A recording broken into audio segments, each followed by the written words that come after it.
Good evening, everyone. Welcome to Durham City Hall. It's great to see you all here, great to be here. At this time, we are calling the meeting to order at 7 p.m., and I'll ask for a moment of silence, please.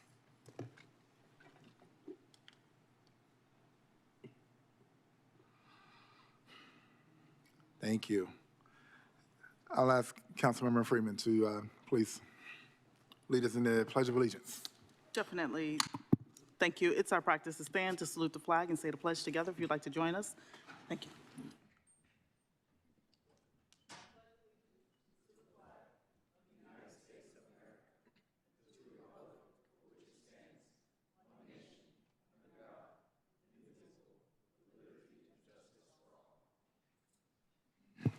Thank you. Madam Clerk, please call the roll. Thank you, Mr. Mayor. Mayor Williams? Here. Mayor Pro Tem Middleton? I'm here. Councilmember Baker? Here. Councilmember Caballero? Here.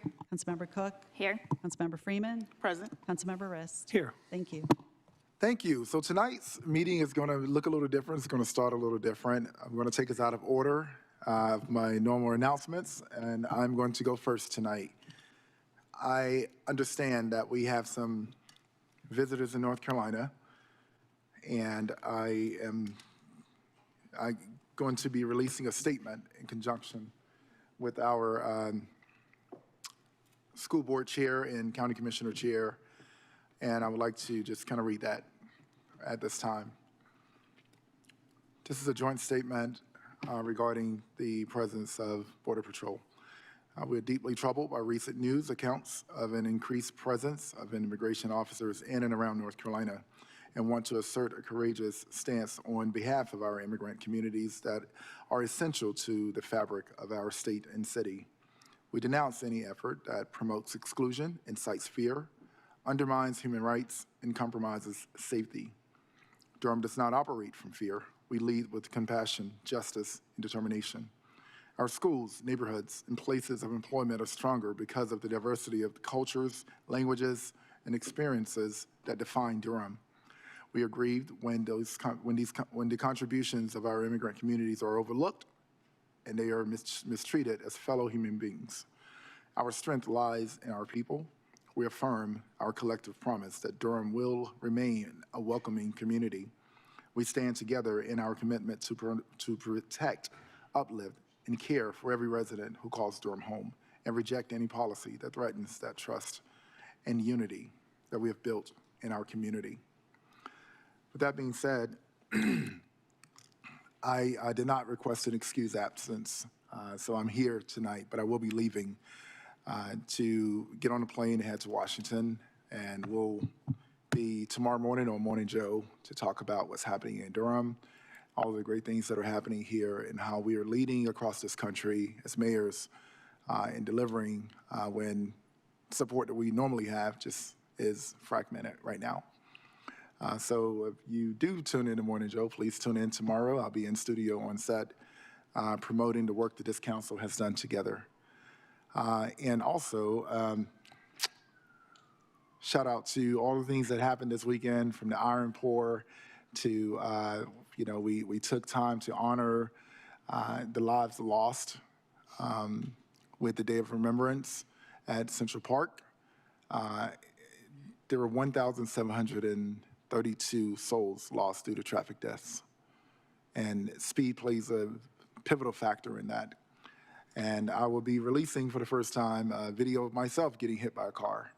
A couple of months ago, just about 2 months ago, I didn't talk about it, but I just want to show that it can happen to any of us at any time, and that we need to be as careful and safe as possible. But it starts with the policies that we're putting in place and how we fund those policies and how we create funding opportunities and streams to support those policies. But most of all, just slow down. Just slow down, and let's just drive safe on our streets. And lastly, I'll also be in Washington this week for New Deal Leaders, which is another group of local leaders across the country that are just really working, even if we have to work across the aisle sometimes, to just bring our community and our communities together for the sake of moving us forward together. Also, if you go to thehill.com, a national publication, you'll find an op-ed we just pinned. I worked with a few folks on the funding cuts, but we were able to get it back in at Congress for residents with HIV/AIDS. I'm not sure if you knew it or not, but during the government shutdown, all of that funding just went away. But through advocacy and mayors across the country, we were able to get that funding back restored, at least for 1 year. And you'll see me talking about that in just a personal story of a former student of mine here in Durham. And with that said, lastly, I would like to, okay, one more thing. Emmanuel, please stand up. Come up here, please, to the microphone. This is who's intimately been called around the city lately, the new Derek. Well, this is Emmanuel Ago. He's a new special assistant to the mayor, and he's been with me for a week, and I'm really excited to have you on board. If you could just give a brief who you are and where you're from, and yeah. I would like to say thank you all, and thank you, Mayor, thank you, Council, thank you, Executive Staff, for giving me this opportunity to be with the City of Durham. It is a true honor and a pleasure. I come from Nash County, Eastern North Carolina, so I understand how environments can be that aren't necessarily easy, but I know how to work through them. I'm finishing up my master's degree in public administration from North Carolina State University. I will be graduating next month, and I'm just looking to continue pushing initiatives for the City of Durham. So thank you, guys. Welcome to the City of Durham. Thank you.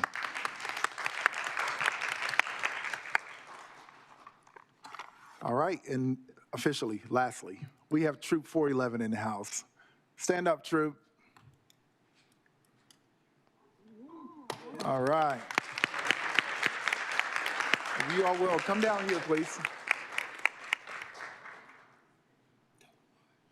Because we're going to take a picture. If you can come stand in front of the dais. Got to walk a little faster. I got to get on a plane in an hour.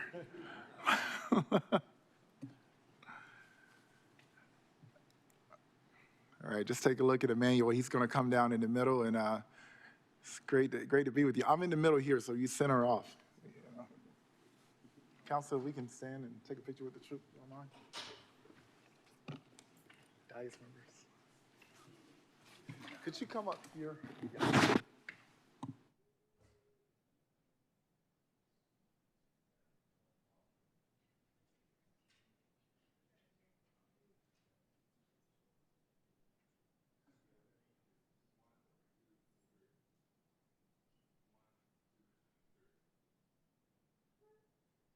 Thank you all so much for your service. Thank you all. Thank you.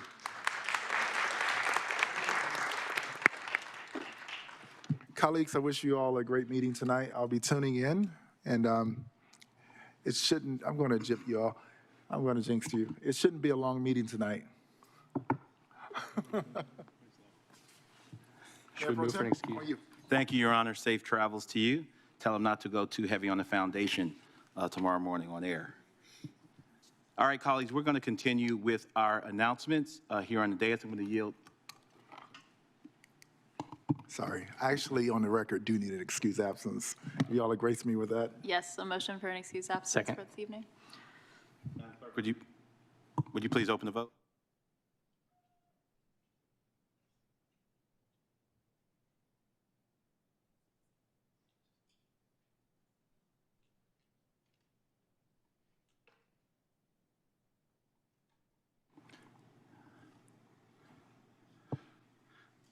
Please close the vote and report out. Motion passes unanimously. Thank you so much, colleagues. Enjoy your night. I'd be curious to learn how the minutes reflect gaveling the meeting open and then being absent. It's a disappearing act, so we'll take that up later. Safe travels, Mr. Mayor.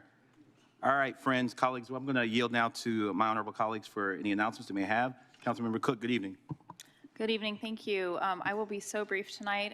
Most of what I was going to say is already said. I also have not been back since the election, so I want to say a big thank you to Durham. Not as many people as I would have liked to have seen at the polls, but we did crush all of our neighbors in terms of off-season elections. Almost 22% of registered voters showed up for what we call a blue moon election, which means that there's literally nothing higher than your local government on the ballot. So that was an incredible number, and I'm excited to watch that continue to rise. I think people are starting to realize that in this time that local government really makes a lot of decisions that impact you directly. And so though like federal government elections feel very sexy, the local government maybe even sexier, you know, here we are. But yes, I was thrilled to see that. So thank you all for coming out to vote. And I'm looking forward to a good meeting. I know we've got a lot of heavy things going on, but I'm just gonna put my support behind the statement that was read earlier. And just wanna say that we keep each other safe. So please be looking out for your neighbors. Now more than ever is the time to know who lives around you, to understand anything you need to understand about them, to identify safe places, and take care of each other because we're the best we've got. So thank you so much. Thank you so much, Councilmember. Councilmember Baker, good evening. Yeah, I'll be brief as well. I also support the statement that was made by the mayor in conjunction with the county commission and the school board, and just want to add to it that you know our immigrant friends and neighbors are the backbone of our city and of our country. They are so important for our industries. They are so important for our culture and for our society, and they bring so much. And they have the same hopes and aspirations as everyone else. And they have been thrust into the shadows. They are pawns in this game that the fascist federal government is playing right now in this country. They're being terrorized. What we see on television is only a fraction of the terror that is happening in homes across this country and in cities where action is being taken in clear violation of human rights and undermining safety, as our governor spoke to earlier. We'll do everything we can as a council and as an organization and as individuals. And I know that we have disagreements on this council, but one thing that I'm so proud of is to sit on this board next to people who I know share values in this space where we will do everything that we possibly can to stand up for our immigrant communities. And I also know that myself and my colleagues, we will be in the streets and putting our bodies on the line. And we care deeply for every single person in our community. And that's one thing that I'm very proud of from myself and from my colleagues, and a value that we have as a city and our community in protecting one another and standing up shoulder to shoulder with everyone in our community. So that's all I have. Thank you. Thank you, Councilmember. Councilmember Caballero, good evening. Thank you. Good evening, everyone. First of all, I'll start off with some more positive news. Several of us were in Austin last week for the Durham Chamber of Commerce intercity visit. There were folks from Durham Public Schools Foundation, Durham Tech, Duke, the city, the county, several other nonprofits. And it's just a really incredible opportunity. Last year we went to Minneapolis, St. Paul, and it's just a way to see what other communities are doing and what ideas they're doing that we could implement here, and also in some cases share some of the good things that we are doing in Durham there. I know that there was I had not flown in at the time, but there was a tour to a pretty incredible tiny villages community out there that is nationally known for its model of supporting permanent supportive housing. It's been around, I think, 10 years. I think Councilmember Rist was able to go to that tour, so maybe he can share a little bit more. But it was just a great opportunity to have lots of different folks together in Durham. So I do want to say thank you to the Chamber of Commerce for hosting that. It was the 3rd annual one, and it's always a very enriching experience. It was last year when we landed, Hurricane Helene was happening in western North Carolina. And this year we landed and we knew Border Patrol was coming to Charlotte. So I will say that while the week was great, the end cap was not great news when we got home. I think everyone in Durham knows where I stand on immigrant rights as an immigrant myself. It's been an issue that I have fought long and hard for my entire time on council. I will continue to do that. It is something that I have deep pride in. Every single elected official in this city stands up for immigrant rights. Whether you're a county commissioner, a school board member, a district attorney, a judge, a city council member, it is a unifying message in Durham and one that we really all believe in. And so I have no doubt that Durham will step up and help protect its residents. We've done it before, we'll do it again. I think the risks are a lot harder now, more challenging. We've seen what's happened in communities across the United States. When Border Patrol and ICE shows up, we see that it makes communities much less safe. Please look out for information from Siembra across North Carolina, Carolina Migrant Network in Charlotte, CIMA in Western North Carolina, CIMA. There have been some sightings of ICE officials in Asheville over the weekend. Everyone is on social media. Everyone is alerting folks. Siembra actually has a website up already where you can monitor where ICE has been seen. And when you see that, it means that it has been verified. This is verified information. We know rumors spread, folks are scared. So please make sure you're looking for verified information and that those verifiers have been trained. So they know what to look for. They know how to report it. There's a process in place. Even if you don't know what you're seeing, reach out to those hotlines and share what you're seeing, and they will go and make sure that it's verified before they put it out publicly. It's so important when we're seeing so much rumors and things, because people genuinely, they want to share information. They're worried about their neighbors. They see something and they want to say something. But if it's not been verified, you could be hurting more than helping. There are going to be continuing to be trainings across the week, know your rights trainings, how to get verified if you also want to be out. I know in Charlotte all weekend, folks were out monitoring, recording, capturing what they were seeing, and that is what's going to be needed in the Triangle as well.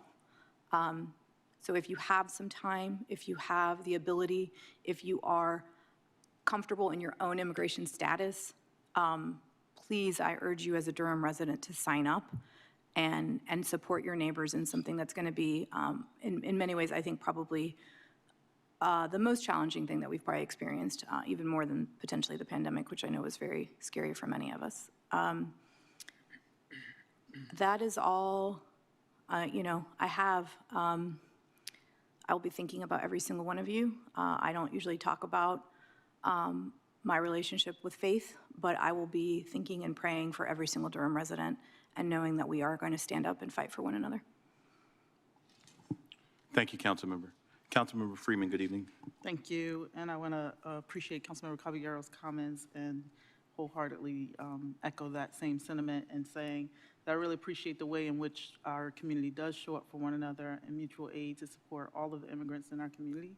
And I'm very grateful that we live in a very welcoming city, that we do. We're very fortunate here in Durham, and I want to make sure that folks are considering what it looks like in other counties across this great state where so many others don't have that same privilege. I also just want to make sure I take a moment and say thank you to all our veterans. Thank you for your service. I know so many folks put their life on the line to sacrifice for our country's freedoms. And as we watch them in these times, kind of whittle away, it's hard to believe that there's so many who have lost their lives in service to our country. And it feels kind of dark. But I do want to thank Troop 411 for being here this evening, and also welcome the new assistant, Emmanuel, from Nash County. I want to say I just came back from that way, out in Rocky Mount, and it's great to have you. Love to catch up. I do want to make sure that I do get a request for an excused absence for Thursday. I will be at the National League of Cities wrapping up some of my committees and board meeting work, and with folks out there in Utah, where it's very cold. And just want to make sure that I do make that request today. And and one last thing, just want to share a great big shout out to to the DHIC and self-help partnership that created the Hardy Street Apartments, and just say thank you for all of the community partners, whether Housing for New Hope, Families Move, I'm sorry, that's not it. What's the new name of it? It just slipped my mind. Families Moving Forward, and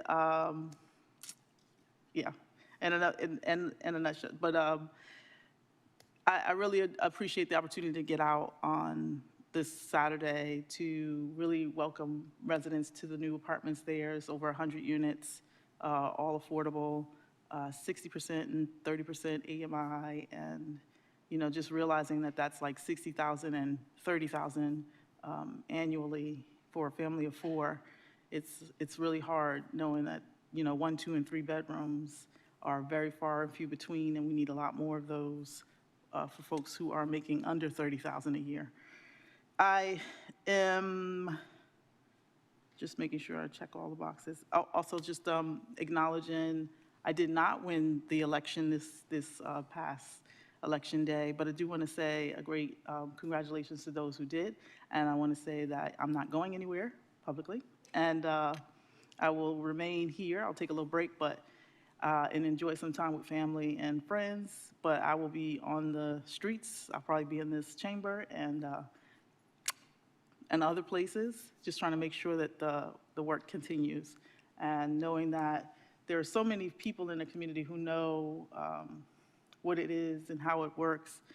And I want to just shout out that the Organizing Against Racism Durham group will continue to keep hosting trainings, continue to keep organizing, and continuing to push on the issues around equity, regardless of how the federal government feels.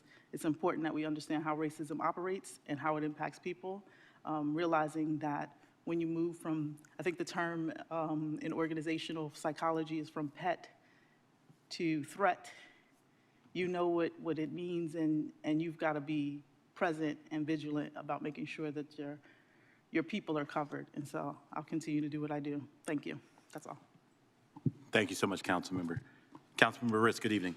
Good evening. Thank you, Mayor Pro Tem. Good evening, colleagues, staff, residents who are here, and those online. It's good to see you all. A couple of comments. So first of all, again, thanks to Troop 411 for coming to visit us, for gracing us with your presence, and also being here to see how city government works. I hope you enjoy your experience tonight. I do also want to thank the mayor for working on a joint statement with the school board and the county commissioners on the immigration raids in Charlotte that we've all been super scared about and super concerned and following the news on a minute-to-minute basis. I also want to thank Councilmember Caballero for her leadership on immigrant issues, for keeping that in the forefront of this council. We're always stronger on this council and in our public bodies in Durham when we speak with one voice, and so I'm proud of that statement. As many of you all know, I'm also the son of an immigrant, so I believe in the immigrant experience deeply, and value that experience, value the work our immigrants do, what they bring to our country in terms of culture and economic value, and simply making our communities richer places to be. So I share the concerns we all have here. We're going to fight for one another in Durham, and do all we can to protect our neighbors. So again, thank you all, and thank you for being part of that as we work to protect our neighbors. A couple other things. So, also, Councilmember Cook, you were away, but also we were both at the 5K. So another way we stand up in Durham is supporting groups that support our unhoused population. So back on the 5th of November, Open Table Ministry had their, what was it, Councilmember Cook, like their 18th annual Walk in Their Shoes 5K, right? Great event to raise money for Open Table Ministry that provides an important support for our unhoused neighbors. Councilmember Cook was in the walk. I actually did the run, and I was lucky enough to finish second place. But y'all got to know, Otis, 12-year-old Otis, kicked my butt in the 5K, and I was like, Otis was so fast, and I was on his shoulders. Otis, if you got what it takes, you're going to win this race, and he did. He held me off. So, congrats to Otis out there. We got a nice picture afterwards. So I'm so proud of Otis, and so proud of all the folks that came out to support Open Table Ministry. The intercity visit to Austin that Councilmember Caballero referenced was a great opportunity for us to spend some time in a different city learning about a whole range of things that are problems we share in Durham here: affordable housing, parks, transportation, and so forth. It was great to be with staff. The city manager was there along with Deputy City Manager Chadwell and Probst, and Carmisha Wallace. It was great to be with staff, to be with community leaders, other electeds, to really think deeply and have time to process some of the ways other communities are addressing these challenges. We saw great parks in Austin, great greenways there. We did see, I wasn't there, Councilmember Caballero, but I know we did, a lot of folks did learn about those tiny homes they've developed in Austin on a parcel of land that I think there's maybe like, 80 homes or whatever with supportive services, hundreds, yeah. So cool stuff there that we're all bringing back to Durham. So again, we're working constantly here in this dais to bring the best ideas back to Durham to address the challenges that we face that are similar in many communities around the country. The last thing I will say, thank you, Councilmember Freeman, for mentioning the ribbon cutting at Hardy Street. I was not there. I know you and the mayor were there. You know, we talk a lot about affordable housing, and I want you all to know there's many ways we can build affordable housing in this community. Hardy Street Apartments is one way. It's 132 units with Mission Line Partners, DHIC, and Self-Help.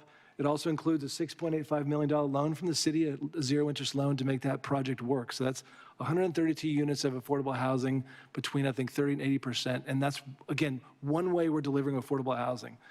Another way, actually, on tonight's agenda is we've got an item on the agenda for a $17 million loan to the Housing Authority to redevelop the Villages of Hayti project. That's going to be 256 units of affordable housing between 30 and 60%. So we talk a lot about proffers here on the dais and our rezoning hearings, but that's only one of many ways we build affordable housing. So just so you all know, this council cares deeply about affordable housing.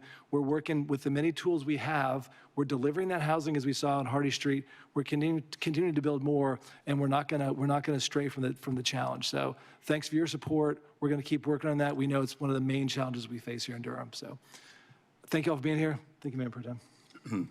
Thank you, Councilmember. Colleagues, thank you so much for your excellent announcements. I'll just associate myself with everything that's been said, particularly our words of comfort and solidarity for our immigrant community here in Durham. Councilmember Freeman for mentioning the ribbon cutting, all of you. Allow me to associate myself with all of your comments.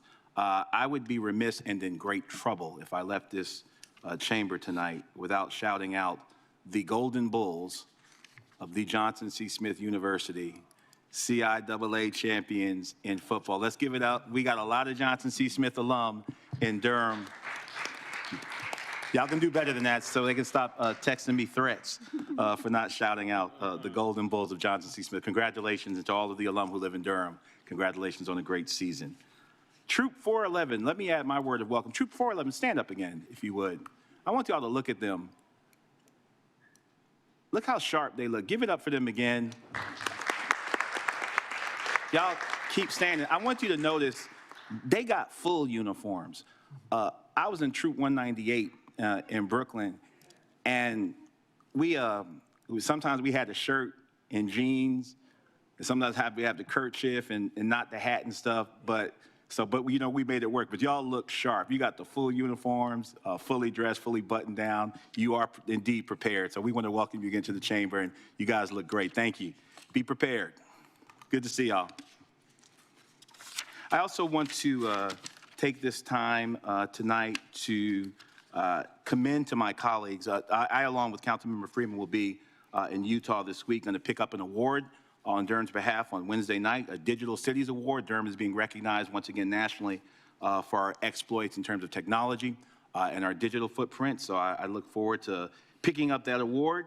I'll try not to make the acceptance speech too long there in Utah. So I'm going to be asking for an excused absence. I'll do that in tandem with Councilmember Freeman as well as we end the announcements. But I do want to commend to my colleagues on Thursday item number 4, which is an item that has me listed as a resource person, is designating the Durham Museum's Forever Home, that location at Main Street. And I just want to commend that item to you, honorable colleagues. The museum made clear that one of the, not obstacles, but one of the challenges in doing their fundraising is telegraphing to potential donors that we are seriously committed to this institution as a city. Of course we are, we know that we are.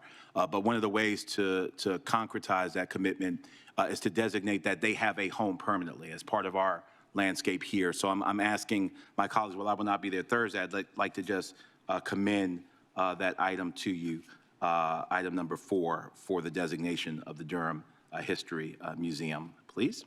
And I've already mentioned that I'll be in Utah this week for the National League of Cities as well. handling some business there and picking up an award on behalf of Durham. So a bunch of us will be traveling this week, and we certainly would safe travels and a successful work session this coming Thursday. That's all I have with respect to announcements. Colleagues, at this time, I'm going to entertain a motion to grant an excused absence to Councilmember Freeman and myself for this Thursday's work session. But Mayor Pro Tem, sorry, does the mayor also need one for Thursday? No. Okay, What? You know what? I thought he did. No. Do you think there was a third person that was? Let's do this now. I'll clarify, and then we can come back to it. Thank you for, I'll clarify. We'll get a firm clarification. Let's go forward. We have a motion. Did I I'll hear make a the motion. Can I do both at the same time, or do we need to do one? Yeah, it's one motion for both. Okay, so I'll make the motion. Thank you. Second? I have a motion and a second. Madam Clerk, would you please open the vote?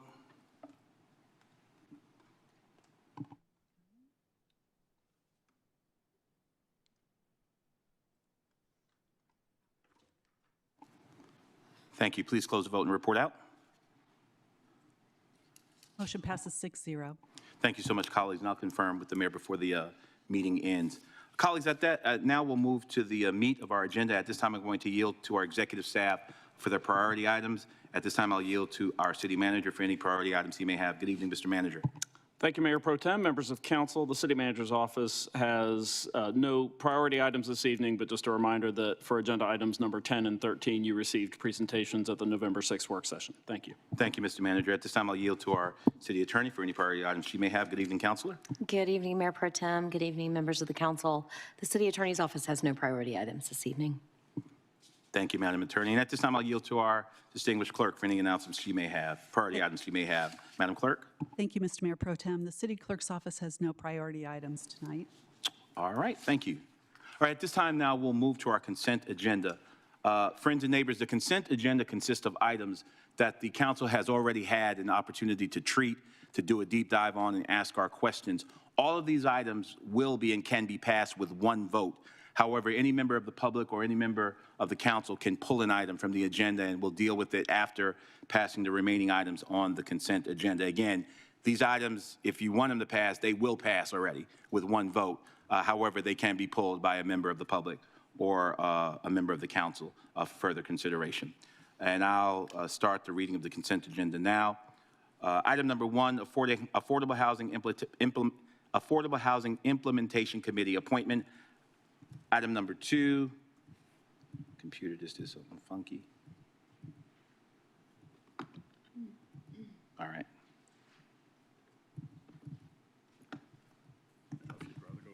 Yeah, I don't know. Okay. Come on, you got to make that bigger, bro. I can't make it bigger. 1 second. Give me 1 second, please. What the heck? What is that? It is, all right, here we go. I can't make it bigger. All right, here we go. All right, yeah, I think I'll make this work. Item number 2, Go Triangle Board of Trustees reappointment. Item number 4, Policies and Procedures for the City of Durham's Boards, Committees, and Commissions. Item number 5, Third Amendment to Contract 19376 with Volunteers of America of the Carolinas, Inc. for the provision of coordinated entry with diversion services. Item number 6, South Ellerby Restoration Phase 3A Utility and Drainage Upgrades, SP 2025-01. Item number 7, Carolina Theater HVAC Upgrades Design Build Services Contract with Brady Train Service, Inc. Item number 8, Authorization of Loan for the Villages of Hayti, Phase 1 Redevelopment, formerly Fayette Place. That item is pulled. Item number 10, Durham Parks and Recreation FY 2025 Annual Report. That item is pulled by a member of the public. Continuing, item number 11, City County Appearance Commission Interlocal Agreement Amendment. Item 12, the Department of Justice Office of Community-Oriented Policing Services FY 25 Community Policing Development Microgrant Program Grant Project Ordinance. Item number 13, Source Water Resiliency and Response Plan Update. On the general business agenda, our public hearings this evening, item number 16, request to permanently close the entirety of Hayti Lane, 229 linear feet east of Old Fayetteville Street. That ends the reading of our published agenda. I have items 8 and 10 pulled from the consent agenda. Mr. Manager, do you concur? I do. All right. With that, I'll entertain a motion to pass to adopt the consent agenda with the exception of items 8 and 10. So So moved. moved. Second. All right, motion in the second. Madam Clerk, would you please open the vote? Please close the vote and report out. Motion passes unanimously. Thank you, Madam Clerk. All right, we'll go to item number 8. I have several speakers for item number 8, which is authorization of loan for the villages of Hayti, Phase 1 redevelopment, formerly Fayette Place. I'll start with our online speakers first. And Madam Clerk, if you see a Kendall Dooley in queue. Good afternoon, everyone. Mr. Dooley is here. September 18th, 1 o'clock p.m. I'd like to officially call.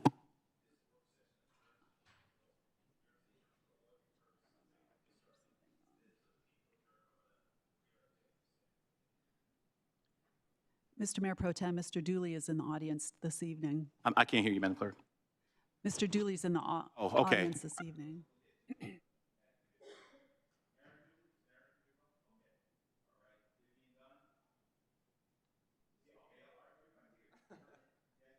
Forgive me.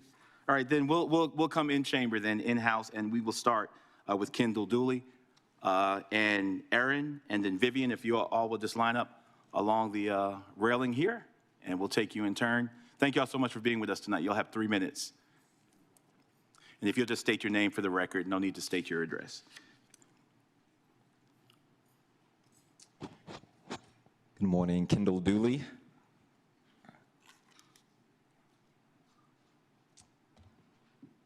My name is Kendall Dooley, and I want to extend my sincere gratitude to Mayor Leonardo Williams and to our City Council here for serving our city. And I want to say a special congratulations to those who will continue serving in the upcoming term, and a heartfelt thank you to those who have faithfully served our city thus far. I've had the chance to meet some of you in various public settings, but I have not yet had the opportunity to formally introduce myself to all of you. My wife, Erin, and I are members and residents of the Grant Street community. We live around the corner from the famed Grant Street ladies, and Erin serves as the secretary there. Together, we founded Black South, a faith-rooted, asset-based community development nonprofit that's focused on the flourishing of African-American neighborhoods. We bring over 30 years of combined experience in asset-based community development and place-based work. We are also members of Monument of Faith Church, where we serve as the social justice and outreach ministers, continuing the work that Regina Mays had started. One of the joys of our life in Durham is walking to our church, also right around the corner from our home. Bishop Clarence Laney serves there as pastor and supports what we are sharing here tonight as well. We chose to move here because my second great-grandmother was displaced during urban removal. And as her descendant, I felt a responsibility to come home and help this neighborhood and serve it. As new neighbors, our work begins with relationships and listening. And we have been listening closely to our elders in the Grant Street community. We've heard them share that they're tired of folks who don't live here having the loudest voice in what happens. And we've heard them ask, are they waiting for us to die before the city does what it promised to do? We've heard stories of Mr. White, who walked Grant Street community every day waiting for his house to be rebuilt, who kept walking, unhoused until the day he died. We believe that listening carries a sacred responsibility to act.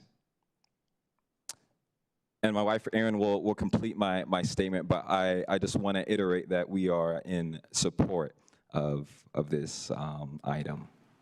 Thank you so much for being with us. Good evening. You have 3 minutes. Thank you for being with us. Good evening. My name is Erin Dooley, and I'm the wife to Kendall Dooley, and this is a continuation of his speech. So today, as a strong coalition, the Grant Street Community, Monument of Faith Church, and Black South, we want to speak clearly. Developers need community support, and in exchange, we expect to be active partners in shaping what is built. We are organized. As a collective coalition, we have a 15-year plan for our neighborhood, and we are prepared to implement Phase 1 the first 3 years together. I also want to note that my husband Kendall holds a real estate license, and Black South includes a property management arm. But beyond buildings, we have a deep experience in people development. The city talks often about real estate development, but who is taking care of the people? We are that anchor community, working daily to keep this neighborhood stable and safe amid the realities we live with: nighttime gunfire, deaths in the street, vandalism, car break-ins, unhoused neighbors trying to survive, working families holding on, and $600,000 homes rising beside long-time residents. There is already chaos here, but we are asking you not to add to it, but to work with us so this development is not sloppy or chaotic, but aligned with the people who call this place home. We hope this moment becomes a resounding yes for our elders, our neighbors, and our community. And let me say this, if you don't vote yes tonight, we will still be here, still waiting with our elders of Grant Street community, still fighting with them, still building with them, not rebuilding, because the Grant Street community never left. Thank you. Thank you so much for being with us. Good evening. Thank you for being with us. You have 3 minutes. Okay. Good evening, everyone. My name is Vivian Dolores Gunn, and I would like to thank Mayor Williams and the City Council members for allowing me to speak today. I am a member of the Grant Street community, and I'm one of the Grant Street ladies. It has been a long road for us to travel. Over 30 years have passed, and the Fayetteville Street project has not been utilized.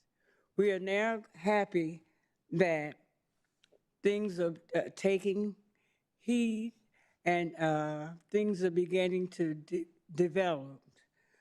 We would like to see that there is no more eyesore in our community. We like to rectify some of the unhappiness and sadness about what has been happening in the community. And we would just like to thank everyone and all of you for helping us to see the light at the end of the tunnel. I have always said that I would not be alive, I'll be dead, before anything would ever be done with the Fayetteville Street projects or the Fayette place. But I'm happy to say I am here tonight and that something is finally going to be developed. Thank you. Thank you for being with us. Appreciate you. All right, friends, at this time, I want to welcome Victoria Peterson. You've already heard from Ms. Dunn. Victoria Peterson, Donna Frederick. You've heard from Kendall and Erin. Muffin Hudson.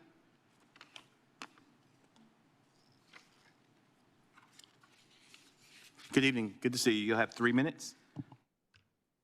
I think every once in a while it's good to give honor to God, our Lord and Savior, Jesus Christ. I thank the Lord for an opportunity to be with you this evening. I also want to thank Ms. Freeman, who represents me in my ward. And thank you, Ms. Freeman, for your service. And I'm hoping that you will stay around. I'm very concerned about this project. We're speaking about $80 or $90 million that's getting ready to come into the African-American community. $80 to $90 million.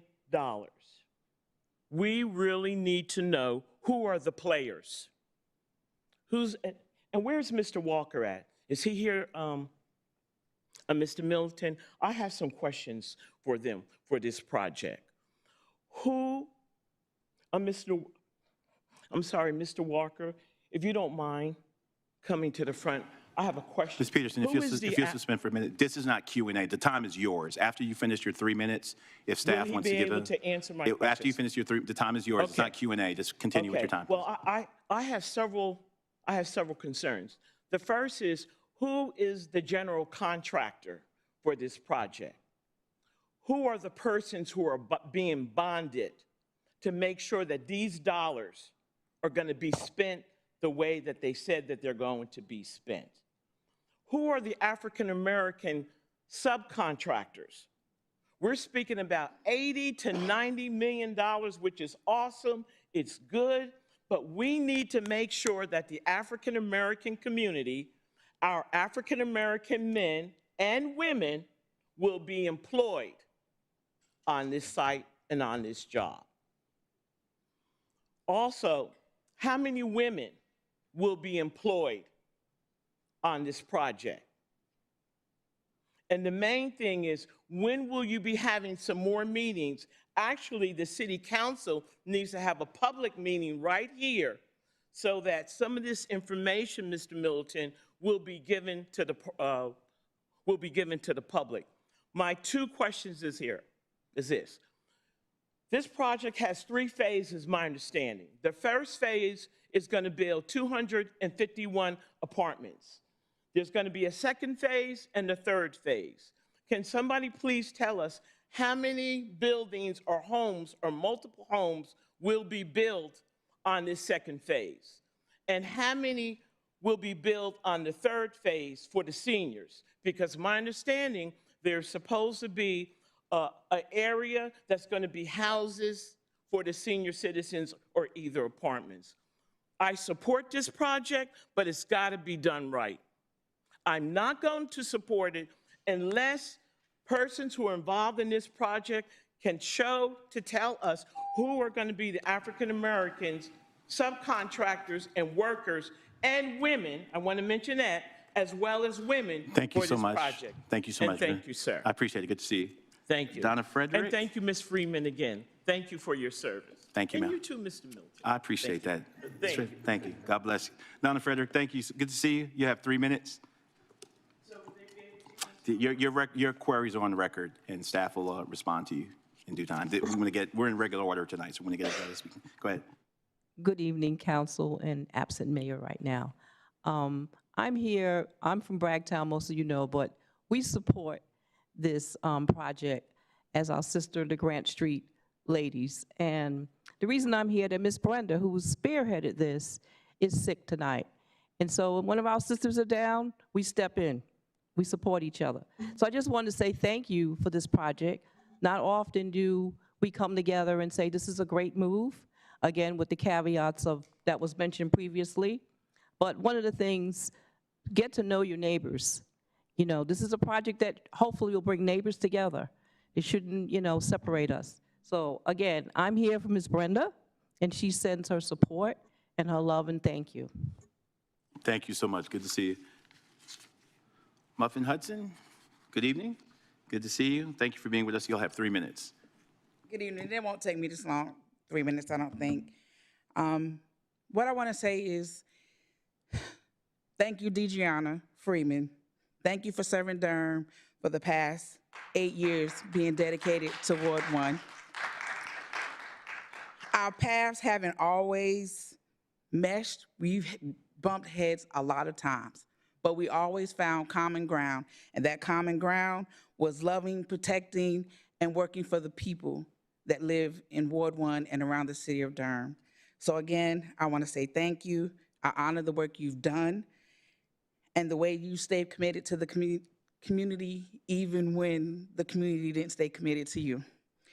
I see you. I appreciate you. I appreciate the heart that you have. May this next chapter of your life bring rest, clarity, and the recognition that you deserve. Again, thank you, Deidreana Freeman, for serving Ward 1 for the past 8 years. Thank you so much. Colleagues, at this time, I'll entertain a motion to authorize the city manager to negotiate and execute a loan agreement and related loan documents with the Housing Authority of the City of Durham, DHA, and/or its affiliate, Development Ventures Incorporated, DVI, to provide up to $17,049,195 for the villages of Hayti Phase 1 redevelopment, formerly Fayette Place. Unreadiness. Wait, you're out of order, ma'am. Your questions are on the record. I told you your questions are on, this is not a Q&A. We are in regular order. Your questions are on the record. Staff will deal with you accordingly, okay? We're in the middle of a vote. I hear a motion and a second. Madam Clerk, would you please open the vote? Unreadiness. Okay. I just want to make sure that I have a chance to hear from some of the Durham Housing Authority folks. So on this, I made a request. I knew the item was being pulled, but I also wanted to pull the item as well. So. You have a specific question for? Yes. All right. Anyone here from? Mr. Snell's. DH? All right. Oh, that one.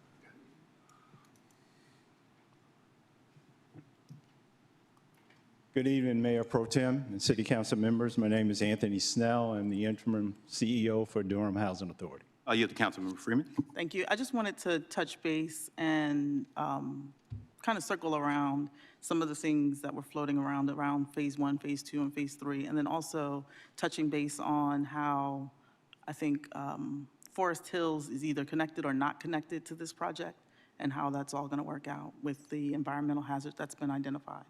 Sure. Thank you.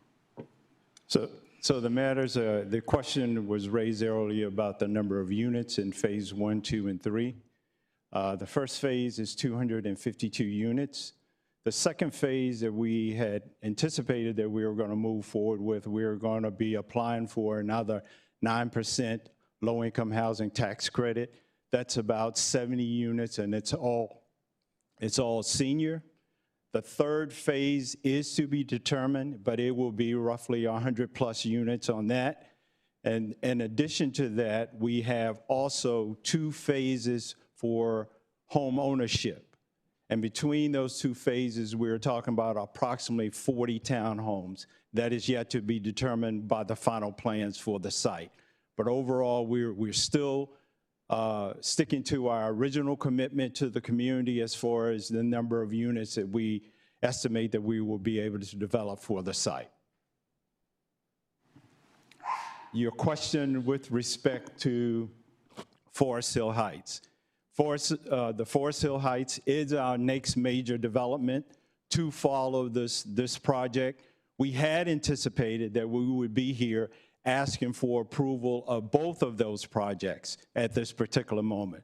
But we have encountered some issues at the site with respect to environmental items, which we have to have approved by the State Department of Environmental, I forget, DEQ, I believe that is.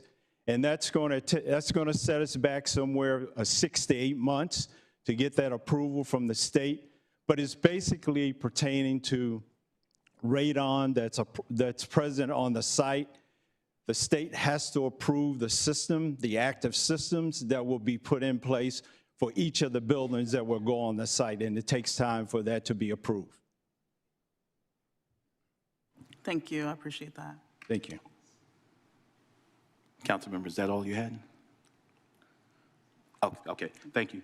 Colleagues, we have a live motion. Councilmember Cook. Just one more question, and Mr. Schnall, while you're up here, is there a place where folks can access the information about phases 2 and 3? Is there, or any of the information that's out? Yes. There is a website, and I meant to have that with me, but I will get it to you, and that we have on the project itself. There's one set up for the site, but I'll get it to you. Colleagues, anyone? Councilmember Freeman, of course. Just while you're still there, just Sure. making sure that folks understand with the holiday, the next meeting will be the 26th. So for the next meeting for the Durham Housing Authority? Yes. Actually, our meeting is on Wednesday of this week. And then we will be on the 2nd and the 3rd week schedule for December as well because of the holidays. Thank you. That was Colleagues, anyone else? All right, there's a live motion before this body. Madam Clerk, would you please open the vote? Please close the vote and report out. Motion passes unanimously. Thank you, Madam Clerk. Moving on to item 8 is discharge Moving on to item number 10, that was pulled by Ms. Peterson. Ms. Peterson, you again. Item number 10, Durham Parks and Recreation FY 2025 Annual Report. I'm like Ms. Freeman, I'm not going away anywhere. Wouldn't want to. But anyway. 3 minutes. Thank you for being with us. I had already spoken to, is the Park and Recreation Director here? He'll be online. Okay. I'll tell you, in the past, when we were under a different leadership in this city, these folks, these employees were supposed to be showing up. It really sort of bothers me that the employees are not showing up, so the public, so that we can ask them questions and then they can answer the questions. In the past, they had to be here. But anyway, Durham has a growing population of children who are falling on the spectrum, particularly our young children, our young babies that are 2 and 3 and 4 and 5 years old. I've asked Durham Public, the Recreation Department, could they start creating some programs for those children? And I wanted to ask how many dollars, and I'm glad the city attorney is here. I have some real concerns that the city may be in violation of the Americans with Disability Act, because our children who are falling through the cracks, who have disabilities, they are not getting the service, the recreation services that they should be getting. And our children pay taxes. Every time I buy anything for our son, we have to pay a tax. So I've asked, and I really wish he was here, I've asked how much dollars are going to be set aside for our children who are on the spectrum and for some of our other children who fall through the cracks as having a disability. And I want to give you a real good example. I love taking my son over to W.D. Hill. Campus Hill equipment is too old. It is just too old. W.D. Hill, that equipment is good, but it's so high that a child that is 3 and 4 years old cannot get on this. If they get on the sliding board and they fall and they hurt themselves, somebody's going to be sued because the equipment is too high in the air for your younger children. So I'm asking the city council to really sort of hold off before you sort of approve this. And I wish the park gentleman was here, the recreation gentleman was here, so that we can find out how many dollars are going to be used in the various recreation facilities for children who have various disabilities. Thank you so much for being with us. This item is a pro forma vote just to receive a report, the annual report from Parks and Rec. If staff wants to respond, if anybody wants to respond to anything, I think we have the director online. But again, this item, and we're in regular order, so we want to keep it germane to the agenda. This is merely the annual report that we're approving. You ready? All right. Make him available. Is our director online? You want to bring him on? Yes. Mayor Pro Tem, members of council, Wade Walkup, Parks and Recreation. Good evening. Yeah, I'm happy to talk with Ms. Peterson as I have before. Ms. Peterson, you still have my cell phone number. I'm available at any time as usual for you. I can give you different programs that we have and connect you with the staff that you've talked with before. But we take a priority in making all of our programs as inclusive as possible, whether that's how you get to a facility or a program, or how you can afford to pay or not pay for a program, but that also includes inclusivity in terms of ability, whether that's physical or cognitive. And that is something that we take very seriously. And I think that's something that we've made a lot of improvements in all of our areas over the past couple of years, but happy to continue to work with you. Thank you, Director. Colleagues, anyone on the annual report item? All All right, then at this time, I'll entertain a motion to receive the Durham Parks and Recreation FY 2025 Annual Report. So moved. Second? Here, motion and a second. Madam Clerk, would you please open the vote? Please close the vote and report out. Motion passes unanimously. Thank you, Madam Clerk. At this time now, we'll move to our general business agenda, public hearings. We have one item, item number 16, request to permanently close the entirety of Hayti Lane, 229 linear feet east of Old Fayetteville Street. At this time, I will declare this public hearing open, and we will receive the report from the staff. Good evening. My name is Peyton Blanchard, planner in the Planning and Development Department. Staff requests that all Planning and Development Department testimony and materials presented be made part of the permanent record, and states, for the record, that all Planning and Development Department hearing items have been advertised and noticed in accordance with state and local law, and affidavits of all notices are on file in the Planning and Development Department.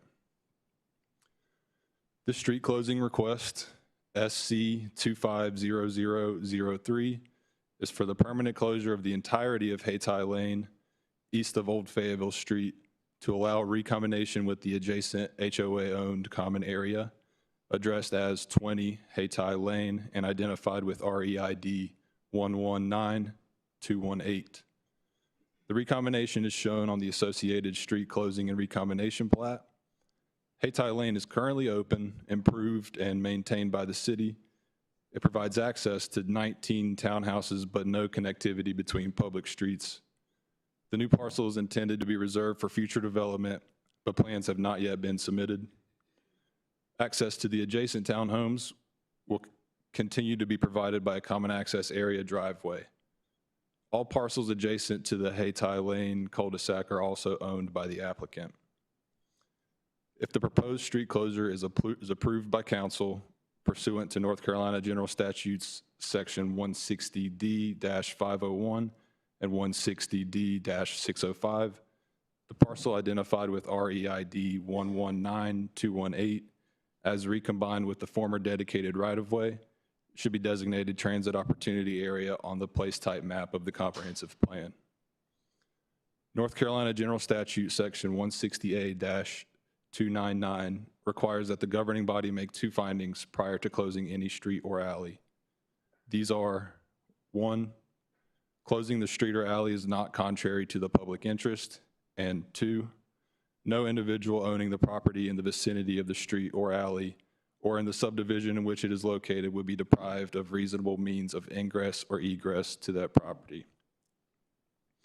This request was submitted to service agencies for review and comment. All substantive comments were addressed during the review of the case, except for the infrastructure review comment, indicating that closure would also require a conversion of the public utilities to private ownership through a separate city council agenda item. Staff and the applicant are both available for questions at this time. Thank you so much. The public hearing is open, but at this time, I'm going to yield to my honorable colleagues for any questions or comments they may have. Councilmember Cook, please. Thank you. At the work session, someone asked about notices, and we gave an answer that I do not think was very full. Can you talk about the notices that were given in compliance with our rules around this project? To my knowledge, the notices were sent out according to legal requirements, all adjacent property owners within a certain distance. I'm unaware of the exact distance at this time, but I did get an email today from the applicant. Did not have a chance to provide him the additional information he was seeking. I think it was in regards to the actual residents of that townhouse development. But if you want to weigh in. Jessica Dockery, Planning and Development Department. To clarify, our rules state that the adjacent properties, those abutting the street, the right-of-way that's going to be withdrawn, be notified. We also typically notify those that are across an intersection and almost adjacent, just to make sure that we're covering everybody. So in this instance, it's the properties along the cul-de-sac, and then directly across the street, there is a commercial development, sort of like a strip mall, and those tenants did get notification as well. Those are my questions. Thank you, Councilmember. Colleagues, anyone else? All right, at this time, I'll go now to the gallery for our guest and the applicant. Is the applicant here? Would you approach, please? Good evening. How much time do you anticipate needing for your presentation? I should only need about 5 minutes. All right, but Madam I Clerk. speak very quickly when I'm nervous, so maybe 45 seconds. Madam Clerk, please put 7 minutes on the clock. You can proceed. Thank you. Thank you. Good evening. My name is Rob Emerson. I'm with Emerson Land Planning in Durham. I've done commercial site planning and historic preservation work in Durham for almost 28 years, which sounds crazy. I'm representing the owner of this property, Hayti Properties LLC. I'm here to provide a little bit more context and hopefully answer any questions that you might have. Hayti Lane is a short dead-end street on the east side of Old Fayetteville, directly opposite Phoenix Square.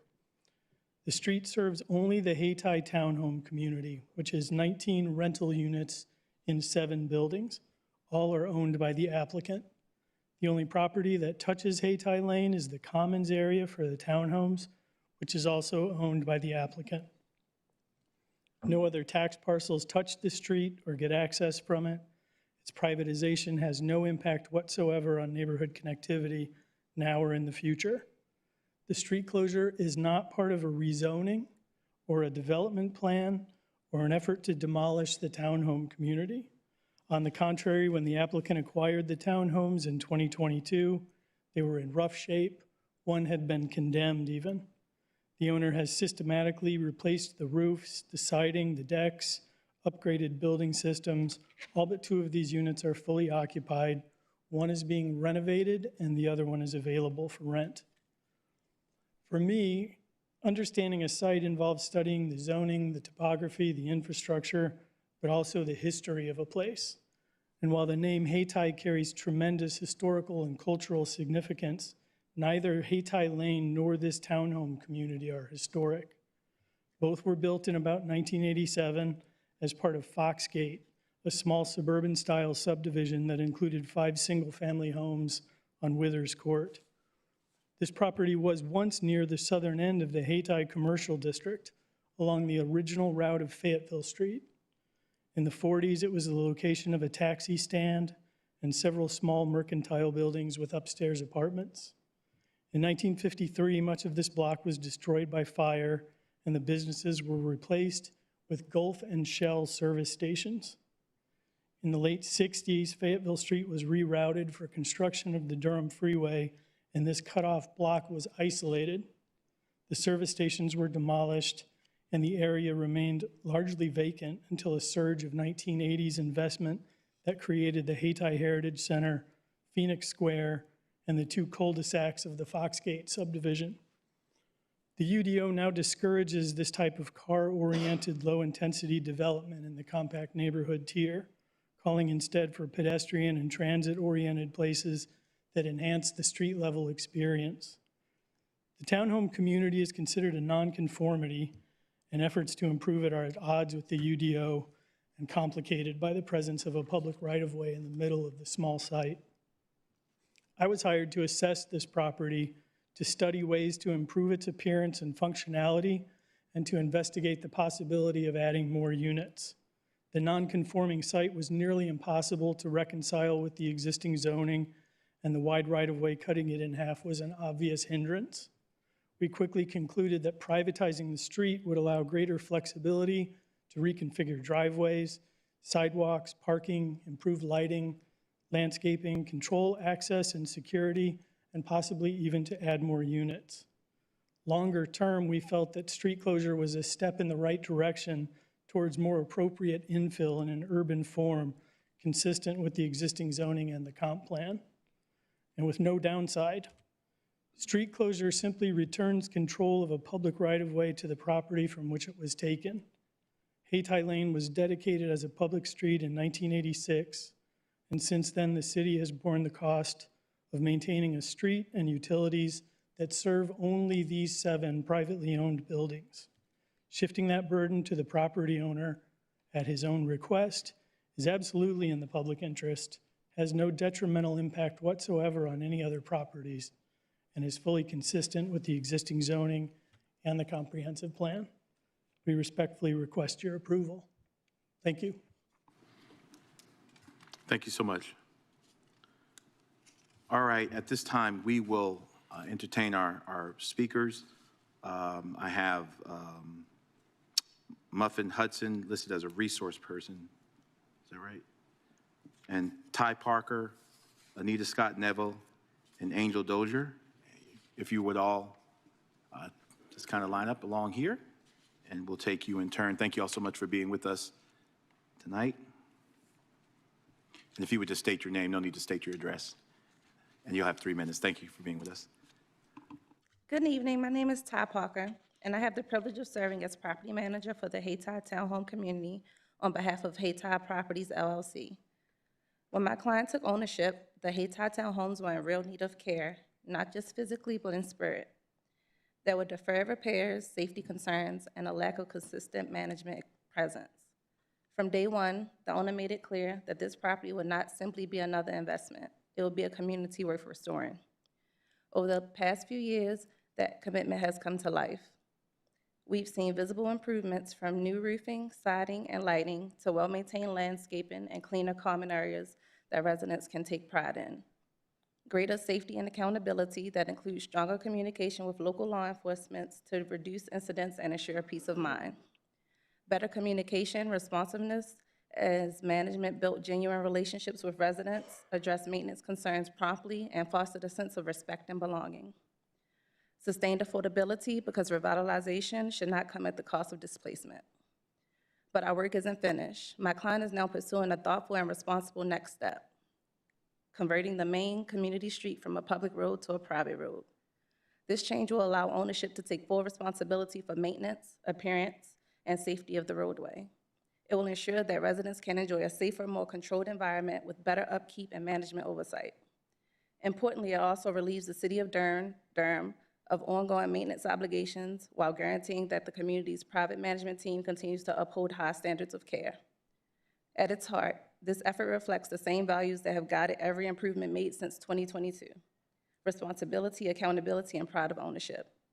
The Hayti Townhome community has become cleaner, safer, and stronger under new leadership, and we remain committed to continuing this positive momentum for years to come. On behalf of our residents, ownership, and management team, I want to thank the City of Durham for recognizing the progress that's already been made and for supporting a future where Hayti continues to thrive. Thank you for your consideration. Thank you for being with us. Anita Scott Neville, good evening. Thank you for being with us. Good to see you. You have 3 minutes. Thank you. Good evening, Mayor Pro Tem Middleton and members of the City Council. The proposal to permanently close Hayti Lane and to do so without community engagement poses great concern for residents, merchants, and all stakeholders with care and interest about the preservation and restoration of Hayti. Hayti Lane and the surrounding area have already experienced the erasure of streets, homes, and history.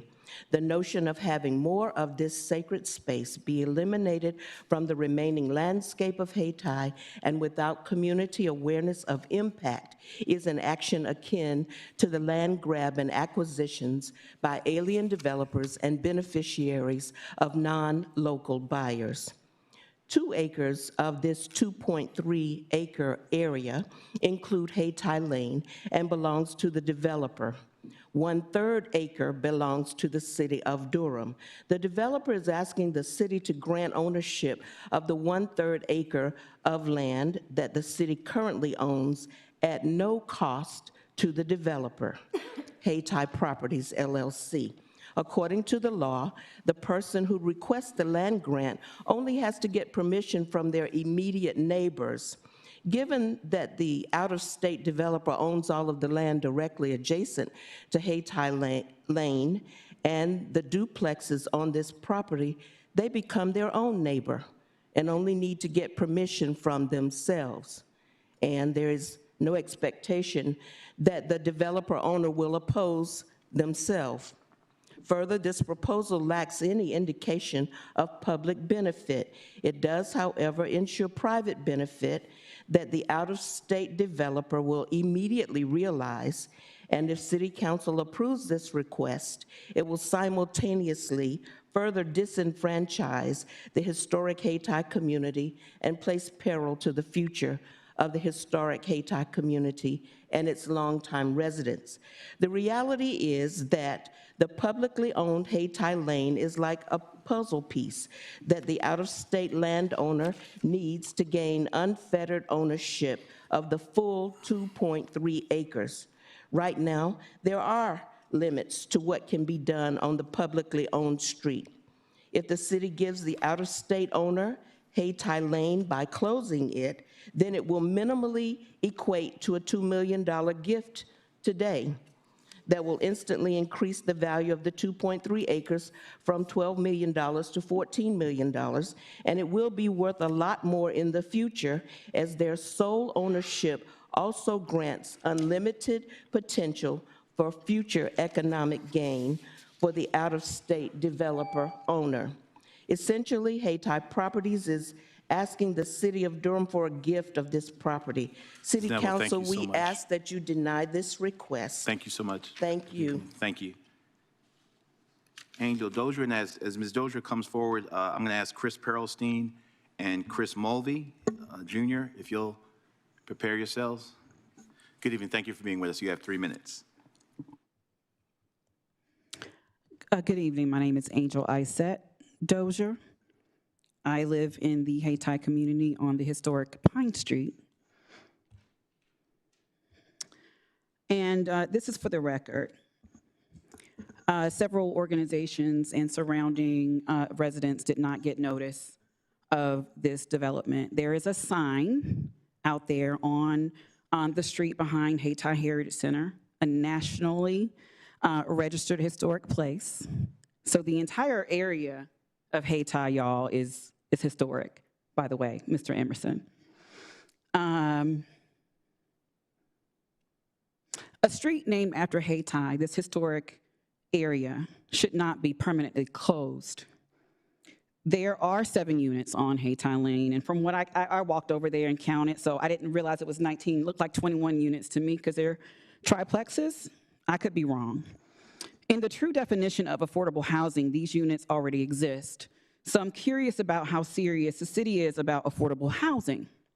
Now, a transit opportunity area, which is what's on the agenda, is not about improving transit for the people who already live in an area as a transit opportunity area. And it all but guarantees the loss of those 7 existing affordable units on that land. Those triplexes will not survive the density that this designation demands. And there is no requirement that these units ever be replaced or replaced affordably.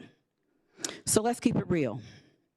Closing 229 feet of public right-of-way is not a transportation improvement. It is a parcel assembly maneuver. When the city absorbs a public street into a private parcel, it is preparing that land for sale. That's why the agenda language says, as, quote, as recombined with the right-of-way. This is a development deal in motion. Hayti has already lived through one wave of destruction under urban renewal. And this is repeating the same pattern, removing public streets, Grant Street, destabilizing existing residents, not reclassifying Black housing as opportunity land for outside developers. If we're serious about equity and affordable housing, then the first question must be, why are we closing an area where affordable housing is to create a transit opportunity zone instead of protecting the families and the units that are already there? I urge this council to reject this closure and to reject the transit opportunity designation until you can guarantee legally, financial, and transparently that the housing on this property will remain affordable and the residents will not be displaced. The vote erases the lived experience of the Black history surrounding Hayti Heritage Center, and there are several things that will be compromised as a result. Thank you so much for being with us this evening. Thank you. Chris Perlstein, and then Chris Mulvey. Good evening. Thank you for being with us. You'll have 3 minutes. Thank you. So I come at this from a little bit of a different perspective, and I very much focus on transportation and pedestrian and bicycle safety, as you all know. I'm actually really excited to hear that the applicant talked about, what happened with 147 and Fayetteville Street and how the process of urban renewal destroyed the fabric of Hayti. But it goes beyond that, and one of the things that I'd like to call attention to is what Hayti Lane used to be before it was Hayti Lane. Right now, today, it's a dead-end cul-de-sac, and it's great that we're pointing out that we don't like cul-de-sacs anymore. That's encoded in our new UDO, and the applicant is aware of this. And so in that one specific area, I actually don't really oppose the closure of a dead-end cul-de-sac that doesn't really serve the taxpayers of Durham. But this didn't used to be a cul-de-sac. This used to be Glen Street. And Glen Street actually connected from Fayetteville all the way to Alston and beyond, and provided a route for community members to go to church, to go to jobs, to get home, to get to businesses. That all was destroyed on top of the damage that was done when we punched 147 through there and when we moved Fayetteville Street. And so recently we had a case where an applicant wanted to close a paper street in the Forest Hills neighborhood. And there was some opposition to that. And what came out of that was that the applicant proffered 2 greenway easements. And so it feels a little bit uncomfortable to sit here and have a community like Hayti, which has had its grid destroyed, and we have this opportunity to say, well, what can we do to reconnect this? To not have anything come out of this. It's just giving away land that does currently belong to the people of Durham, and we're not getting anything in exchange for it. So I'm not necessarily against the closure of the cul-de-sac, but I want to know why we're not necessarily creating the same kind of opportunity for the residents of Hayti, or perhaps the future residents of the villages at Hayti, to provide better pedestrian and bicycle access. I've talked also about how transportation is the second biggest cost after housing. And if you think about the folks who are going to be living here and they need affordable housing, well, what else do they need? They need affordable transit. We provide that with our free bus service, but it's not just about the bus. How do I get to the bus? And if there was Glen Street still, a resident of the villages of Hayti would have about 1/3 less distance to walk to get to the closest bus stop or to get to the commercial opportunities on Fayetteville Street. So, if we're going to sit there and ask somebody in Forest Hills to say, hey, give us a greenway easement, why aren't we granting that same privilege and that same benefit to a neighborhood that's been so destroyed by the actions of urban renewal? Thank you. Thank you so much for being with us.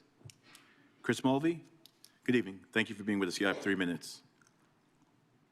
So I am, kind of split on this one. This one is really hard. I live on Hayti Lane, and my landlord, I would say he's a good landlord. I'm almost ashamed to admit. But he has done a lot of improvement. He's been very responsive, a lot of the things he's put in. So I believe he would, have the best interests of his tenants' heart as much as he can. But the problem with private ownership is what happens if he decides to sell, right? And then what about the next landlord? Are they going to be so nice? What are they going to do with the street? Maybe they'll just all kick us out and build a big, ugly apartment building there, and jack up the rents. It's just taking the control out of the public and placing it in private hands on principle is something that I'm opposed to. It's also a bit on the nose that this is literally Hayti Lane, and we're going to close it and potentially, give it over to a private owner. So I'm opposed to the closing of the road, although I do believe my landlord, would not act in a harmful way, even if this motion did pass. If it didn't, then he would still find a way to help the tenants, because that's kind of how he's been this whole time. I have a couple questions to think about. It was mentioned before, but people have brought up, oh, the maintenance costs would be lowered. Yeah, but what about the cost of the land of the road? It's, one estimate was $2 million. That's a lot of money to be gifting to the landlord. how much of that would come back to the public or to the tenants. Another thing that I heard brought up was that it's a dead-end cul-de-sac and it doesn't serve anybody but the tenants.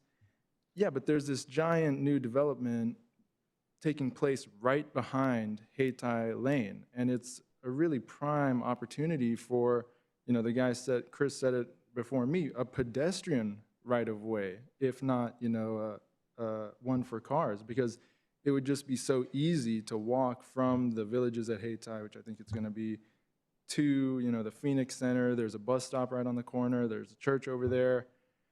And that's another reason why I would be opposed to the closing of the road.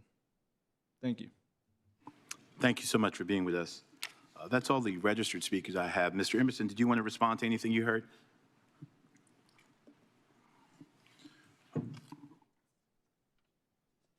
Yes, thank you. I just want to correct a couple things. Hayti Lane was not Glen Street. In fact, Glen Street was further south. Glen Street connected through to Whitted Avenue, which was removed in its entirety, as was Glen Street. Hayti Lane is further north than Glen Street. I question the valuation of the $2 million on this third of an acre. I'm not sure where those figures came from. And I guess, we started this process more than a year ago. We spent about 6 months, even before we submitted the street closure petition, reaching out to City of Durham Planning, Public Works, Transportation, talked about connectivity, talked about subdivision rules, easements, utilities, all kinds of things. We reached out to the Durham Housing Authority. We were put in touch with their project managers, and we looked at their plans. We wanted to make sure that we weren't missing opportunities or doing anything with the closure of this cul-de-sac that would hinder what's happening at the villages of Hayti. We're not. There's about a 15-foot topographic difference between the Hayti Lane cul-de-sac and Merrick Street. So connecting through the site with a greenway does sound like a wonderful idea. I'm not sure about the practicality of it. And those are the kinds of things that would be reviewed and looked at and studied if the site were being redeveloped. It's not. Again, this is not part of a rezoning. It's not part of a redevelopment request. If the site is eventually redeveloped, there will be a lengthy public site plan review process. If there are variances or rezonings required, there will be public hearings for those. We would ask that you review the merits of the street closure on its own. Again, we went through, after the 6-month sort of informal process, we went through another 6 months of staff review with Parks and Rec, Open Space and Trails, everybody. We've heard no substantive comments. I've heard comments, concerns about who the developer is, where he's from, the name of his LLC. I've not heard any technical concerns about closing this 229-foot-long dead-end cul-de-sac. Thank you. Thank you. This is a public hearing. Is there anyone else in the gallery who wishes to speak on this item who has not had opportunity to speak? All right, if you wish to speak, sir? Okay, if you would come up and just state your name, no need to state your address, you have 3 minutes. And if you would do me a favor, after you finish speaking, if you would fill out a card for the clerk, I'm gonna have you do it now. And if you just give your name, no need to give your address, and you'll have 3 minutes. City Council, my name is Christian Edwards. I have a property that's actually adjacent to the property that we're discussing. It was inherited after my father passed. It used to be a Black-owned newspaper called the Carolina Times. And unfortunately, I never received any type of information that this gentleman is stating. I think my concern is when I'm maintaining or attempting to maintain my father's property, Hayti has events, and the vast majority of Hayti's, the individuals that visit Hayti, park on Old Fayetteville Street. And if you've ever been on Old Fayetteville, it is a relatively very slim street, right? And when cars are parked on both sides of the street, only one car can get down the lane. I don't know if you've ever experienced that, but it's very tight. And if, in my understanding, if they're closing the street and the tenants have no way to get to their actual units, then are they parking on the street on Old Fayetteville? Are they parking in Phoenix Square? Are they parking in Hayti, the actual church? Or are they parking in the building where Perry is located? I mean, there's not much parking left, unfortunately, and so it just creates more of a clutter than anything else. I apologize, I didn't have anything formal, but I have lived in Durham all my life, and I have seen change, good and bad. And I understand that when you are a private property owner, you can do, to an extent, whatever you want, but I think being that this is Hayti and the historic value of it, I'm somewhat torn. So I'm representing both parties in a sense, in my mind, one that's coming from the historic front, another saying that, well, I've inherited property from my father and my grandmother and my great-grandfather that have been around and stood for African Americans for years. I don't know. I'll leave it up to you all. Mrs. Freeman, thank you for your service. You have done a lot for individuals that look like you and I. You have done a lot for individuals that don't look like you and I, and we're going to dearly miss you. Thank you. Thank you so much for being with us. All right, this will be our last speaker from the gallery on this public hearing. If you'll state your name, no need to state your address, you'll have 3 minutes. Thank you for being with us. Yes, good evening, everyone. CJ Broderick. I just thought, listening to the presentation and also to the applicant, that there was a lot of disingenuous speak, if you will. I mean, I think, so I mean, I know there's a separate process for rezoning and for those kind of things, but the applicant almost makes it seem as if they couldn't just get this proposal and package it and sell it tomorrow and then leave that for a future person, as if their value, the value that this brings them doesn't afford them the opportunity that then we, as a community, we have to clean up behind the applicant. I think is just disingenuous. I think I'm excited that some of the tenants that were here to say that the landlord has been a good landlord, but I think as far as engaging with the community in a way that makes sense, the Hayti Heritage Center and the other property owners that would be affected by this, I think there's a lack of engagement there in a serious manner. So I'm going to ask the council to punt on this and fail it. They're certainly more than welcome to come back later after they've talked to the community, after they've presented more information about what they do plan to do and not to do. But I don't believe for a second that that they're going to inherit all of this new land and then plan to not develop it eventually. I think that you'd be almost presenting an opportunity for folks to kind of use the backdoor mechanism to do development. So for all those things I said, I'm asking you all to punt on this. Thanks. Thank you so much for being with us. I'm going to declare this public hearing closed and this matter is back before the council, and I'll yield now to my colleagues for their questions. Councilmember Cook, please. Thank you. I have just one more question for staff. It's going to be back to the notices I don't know who wants to come up. The statute does allow for us to publish notices. It also allows for us to just choose to notice neighbors. I'm wondering how we make the decision about what types of notices to give out, and also, as a follow-up to that, want to think about considering the neighborhoods that we're talking about and the historic impacts that city work has had on those neighborhoods, and also in this case where we know that everyone is not, all of the landowners in the vicinity are owned by the applicant themselves, and so we didn't see notice to any other people, and how that might have played a part in the decision. I'll just start off by just clearing up some of the questions about the legal notices as best as I can. I know that for rezonings, which I don't have any experience with, but I do know that the legal notice mailing requirements for rezonings, for example, is up to 1,000 feet surrounding the subject property. And it is codified in our development ordinance that for street closings in particular, that just the immediately adjacent properties are required for legal notice. And I understand the concern about the, I guess, single ownership of those adjacent properties. But that's, I can't speak any further to that. I'd have to defer to maybe.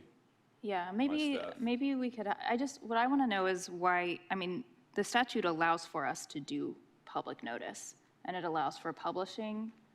We chose not to do that, and I want to know why the decision was made and what we consider when we make those decisions, and if we maybe should think about having different considerations in the future. Good evening. Thank you, Council Member. Yes, the UDO, which mirrors state law in that it does at least the minimum that state law requires, and in many instances we go above state law. It does require for street closings, in addition to, sorry, I'm looking at it right here. It requires a published legal ad, which we did do, the mailed notice to adjacent, and the posted. So it requires all three types of notice, which was. Now, one of the things I will say is we have upcoming the new administrative section of the new ordinance, and these are certainly things that we can consider, just like we have gone above and beyond for rezonings. We do 1,000 feet out for those, but by state law, we're also only required to do adjacent properties, so we go well above state law. So that is definitely something that we can consider expanded notice for these types of items as well in the new ordinance. My reading of this is Section 51, in the closing of streets and alleys in the city pursuant to the provisions of General Statute 160A 299, a copy of the resolution declaring the council's intent to close any street or alley need be sent only to those owners of property adjoining the street or alley in the portion of the street or alley proposed to be closed. A notice may be sent to such owners in lieu of a copy of the resolution. A notice may be published in lieu of the publication of the resolution. But to me, that reads, it may be done in lieu of publication of the resolution, saying that publication of the resolution is still an option for us. Is that not how we would read that? This was the topic, I believe, of an email exchange recently, where I tried to clarify that the requirement for a resolution is something that we do not have to do. We have special authority to not do that because the purpose of the resolution is to set the public hearing. Council, and the attorney can correct me if I'm wrong, Madam Attorney, there is a resolution from council that has given authority to the city manager or his designee to set those public hearings. Therefore, we get to skip the part about the council doing a resolution. So because we've delegated, we don't have to notice, I mean, if the council had done it, we would have to notice it, but because it's delegated to staff, we don't have to do it, the notice? The publication, is that? So we still do the notice. What you're talking publication of the resolution, yeah. Right, we just don't do the resolution. We don't do a separate notice that we're getting ready, fixing to get ready to have a public hearing. We just notice the public hearing. Okay. All right, I might have some follow-up questions on that, but I'm good for now, thank you. I don't have any further questions, but I just want to say really briefly, and a couple of speakers talked about this, but I usually am just like a person that likes to sit up here and ask a lot of questions and not state a lot of things necessarily, and I don't want this to come off as being like holier than thou or whatever, but I did have some issues with the way that this project was presented, and I want to just note them because I think it's important. One, the deeming of this area not historic. I found that to be problematic, and I know that someone else mentioned that in their comments as well. I think it feels really disingenuous for somebody who is not part of that historic community to designate which parts of it are or are not historic. And I think that you probably meant like a specific legal designation as opposed to sort of an idea, but it didn't come off very well, and I just think that that's an important piece that we need to talk about up here, because we talk about Hayti all the time, and everyone has ideas and about where to send money and how to sort of address the wrongs historically, but the reality is that we have folks that have lived in Hayti and continue to live in Hayti, and those are the folks whose voices we need to honor, and I think that they get to make determinations for themselves, which goes into my second piece, which is the sort of like list of people that you reached out to for this. You reached out to these city workers, you reached out to DHA, but one really huge piece that was missing was, I didn't hear you say that you reached out to the community. And so when you say that we're not missing anything here, it's hard for me to hear that when the solutions and the creative solutions might be in the community, and those were folks who were not given a voice in this.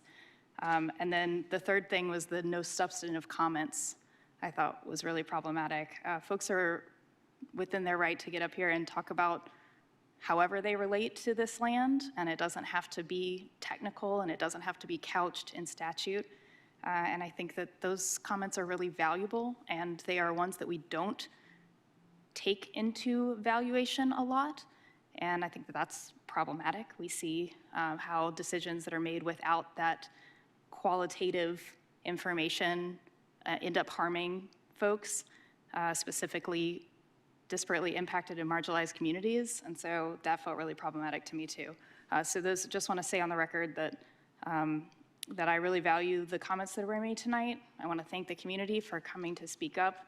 Y'all are so engaged, you're paying attention, and I do feel like we've heard some really, really important ideas and some hopes and dreams and it's a small space, but it's a space that's important and a piece of a story, and how we move through the world and make decisions around those historic spaces is important. So thank you to the community that came out to speak tonight. Those are all my comments. Thank you, Councilmember. Councilmember Baker, please. Thank you. Yeah, this is a very small space that we're talking about here. And I am by no means wed to keeping all of our rights of way, keeping all of our streets, keeping all of our cul-de-sacs as they are. And in fact, I'm a big advocate of changing and redesigning the way that our streets are, and making them safer and more connected, not less connected. That being said, I'm not persuaded. I'm not persuaded by this request to privatize the street and to vacate the right-of-way. When I look at this case, I think without more information and without more substance and without more planning in place, it wouldn't set a healthy or constructive precedent for us to simply receive a request to vacate a public right-of-way and turn it into a private street and approve it. I do think that there are legitimate cases to vacate public rights-of-way.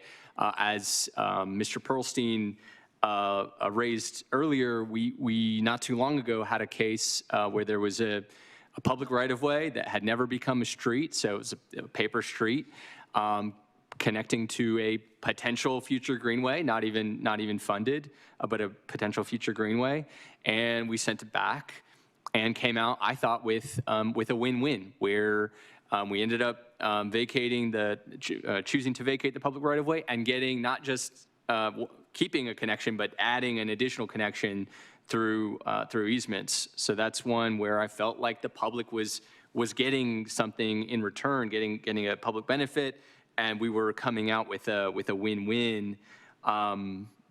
So I thought that was a healthy middle ground, one where we worked together with the applicant to get something that was good for everyone. I don't see that here. I don't see a persuasive argument being made that this is both beneficial to the public, to the neighborhood, to the city, to the public good, and to the applicant. It seems imbalanced. I don't feel like there's enough information. I don't feel like there's a strong plan in place, and therefore I can't support this request. Thank you. Thank you, Councilmember. Councilmember Caballero. Thank you. The last one that we saw was the Cliff Street one, and it was identified that there was, while unfunded, a greenway. I mean, looking at my packet, I guess this is a question for staff, there's not anything there, right? So there is not really something to connect to. Okay, I'm seeing several shaking no's, so thank you for that. No, you don't, you're good, you're good. I appreciate what folks are sharing. I would feel differently if the property owner was letting these homes go derelict, right? And you weren't seeing improvements, and you weren't seeing kind of a clear commitment. I think I would feel, skepticism about, well, they're just wanting to close this thing because they're going to sell and turn it over, and they want to make a buck and whatever. That's not what we're seeing. This is a property owner who bought in 2022, I heard. In fact, one of his tenants is here. There have been improvements. We see road closures not ton, they're not a ton. We see a handful of them every year. Some of them, the road closure is clear, it's tied to some other part of a project, it's not really in the benefit of the community, or it doesn't really make sense, it's gonna kind of not make connectivity great, et cetera, et cetera. Others, there's like the Cliff Street one that we saw, I think mid-October, you could improve it because there's a plan, and it made sense. I just don't see that with this case. And again, if it was clear that the property owner was basically letting things get dilapidated and derelict, you could see, oh yeah, we know what they're doing and where they're going. But I don't see that in this case. I'm wanting to hear from others. It's a cul-de-sac. It doesn't really connect behind it. The applicant did their due diligence as far as, well, is there a way to connect to the upcoming Fayette place? Not really, not as straightforwardly. So it makes sense as to why they want to close it. I understand community members are concerned. It's a part of the city that will always be sensitive, right? Regardless of who, what, where, or how. Just tonight, we saw folks who showed up for the redevelopment of Fayette Place, and there's not actual consistency there, right? We've heard the entire time folks who are very excited and folks who aren't excited and are very skeptical about that redevelopment. So I don't look at this part of the city as a part of the city that is clearly unified in what it wants. It knows what it doesn't want. It doesn't want the harm and damage that was inflicted upon it, 50 plus years ago. And so it's hard as a decision maker because we hear, well, you need to listen to the community. But everybody has a different opinion in this part of the city. When Fayette Place, which is now Villages at Hayti, a few years ago, there was a lot of tension in Hayti on Fayetteville Street corridor about what was going to happen. How, where, who, it was not clear. It was a very hard conversation. I think several of us were in those community meetings. And it played out again with Heritage Square. Again, we were getting quiet emails from residents saying, well, we actually want to see this redevelopment because we don't want an eyesore. And then we were seeing in public hearings, folks saying, well, the community says. And I think that that's fine. Everyone is entitled to their opinion, but as a decision maker, it's hard to, well, which community member am I listening to? How long has that community member been there? Okay, how am I supposed to make decisions if 50 different people have 50 different opinions, or 20 are sort of in alignment, but not really? And I think that's what we see over and over again in this part, and with the community that has been very, very hurt. Right now, I'm leaning yes, but I'm open to hearing from others. Again, most of these street closures are pretty straightforward from just a land use perspective. But I understand why there's a lot of sensitivity, and I understand where it sits and how it connects to other community organizations right there. Thank you, Councilmember. Councilmember Freeman. Thank you. I think the applicant's request highlights for us some of the challenges that folks in the neighborhood have been facing and continue to face. And I think Councilmember Caballero's comments highlight how difficult it is for folks who are disconnected from community to see that when you starve a community long enough, they'll take whatever crumbs you give them. And it's not discord and it's not disagreement. It's just some folks just don't want to see the eyesore anymore. And if you've been stuck, and I live around the corner in Edgemont, which has been destroyed and is now what we call Golden Bell, because that's what's left.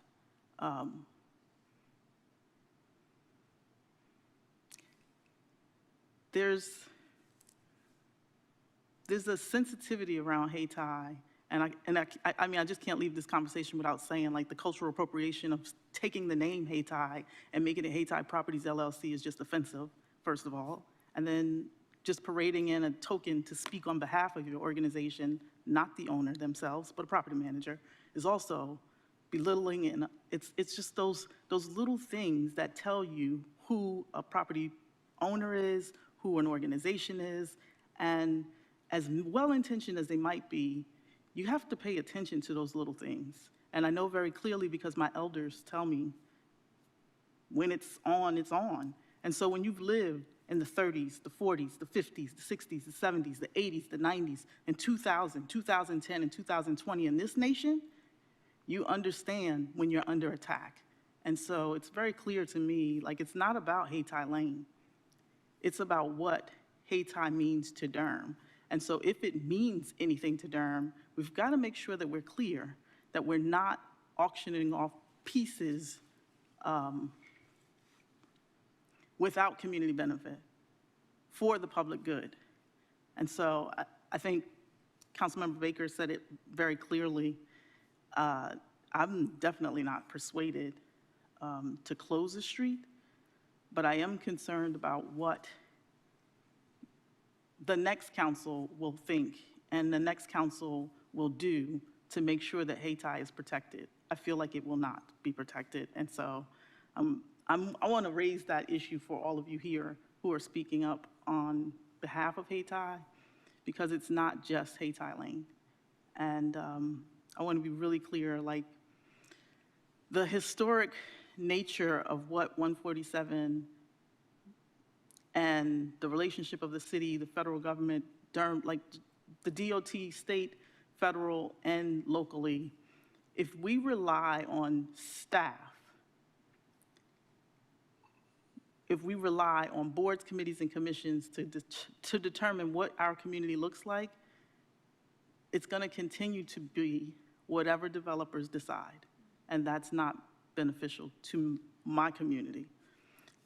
That's not beneficial to my children, who I hope to leave in this community. Like, it's not beneficial to the grandchildren. Like, these things are all telling, and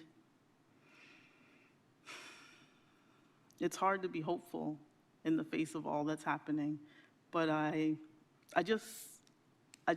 mean, I understand the premise in setting up this street, you know, the street closure because it's a cul-de-sac. But if you never even investigate it as you talk to city staff, whether a pedestrian, you know, access to, even if it's Merrick, with 15 feet, I mean, a simple S for a ramp is enough. It doesn't necessarily have to be a straight line. That's the type of valued creativity we need when we're talking about community like Hayti, or the West End, or Bragtown. I mean, I live and breathe Golden Belt in a way in which, you know, that's how I enter into this space.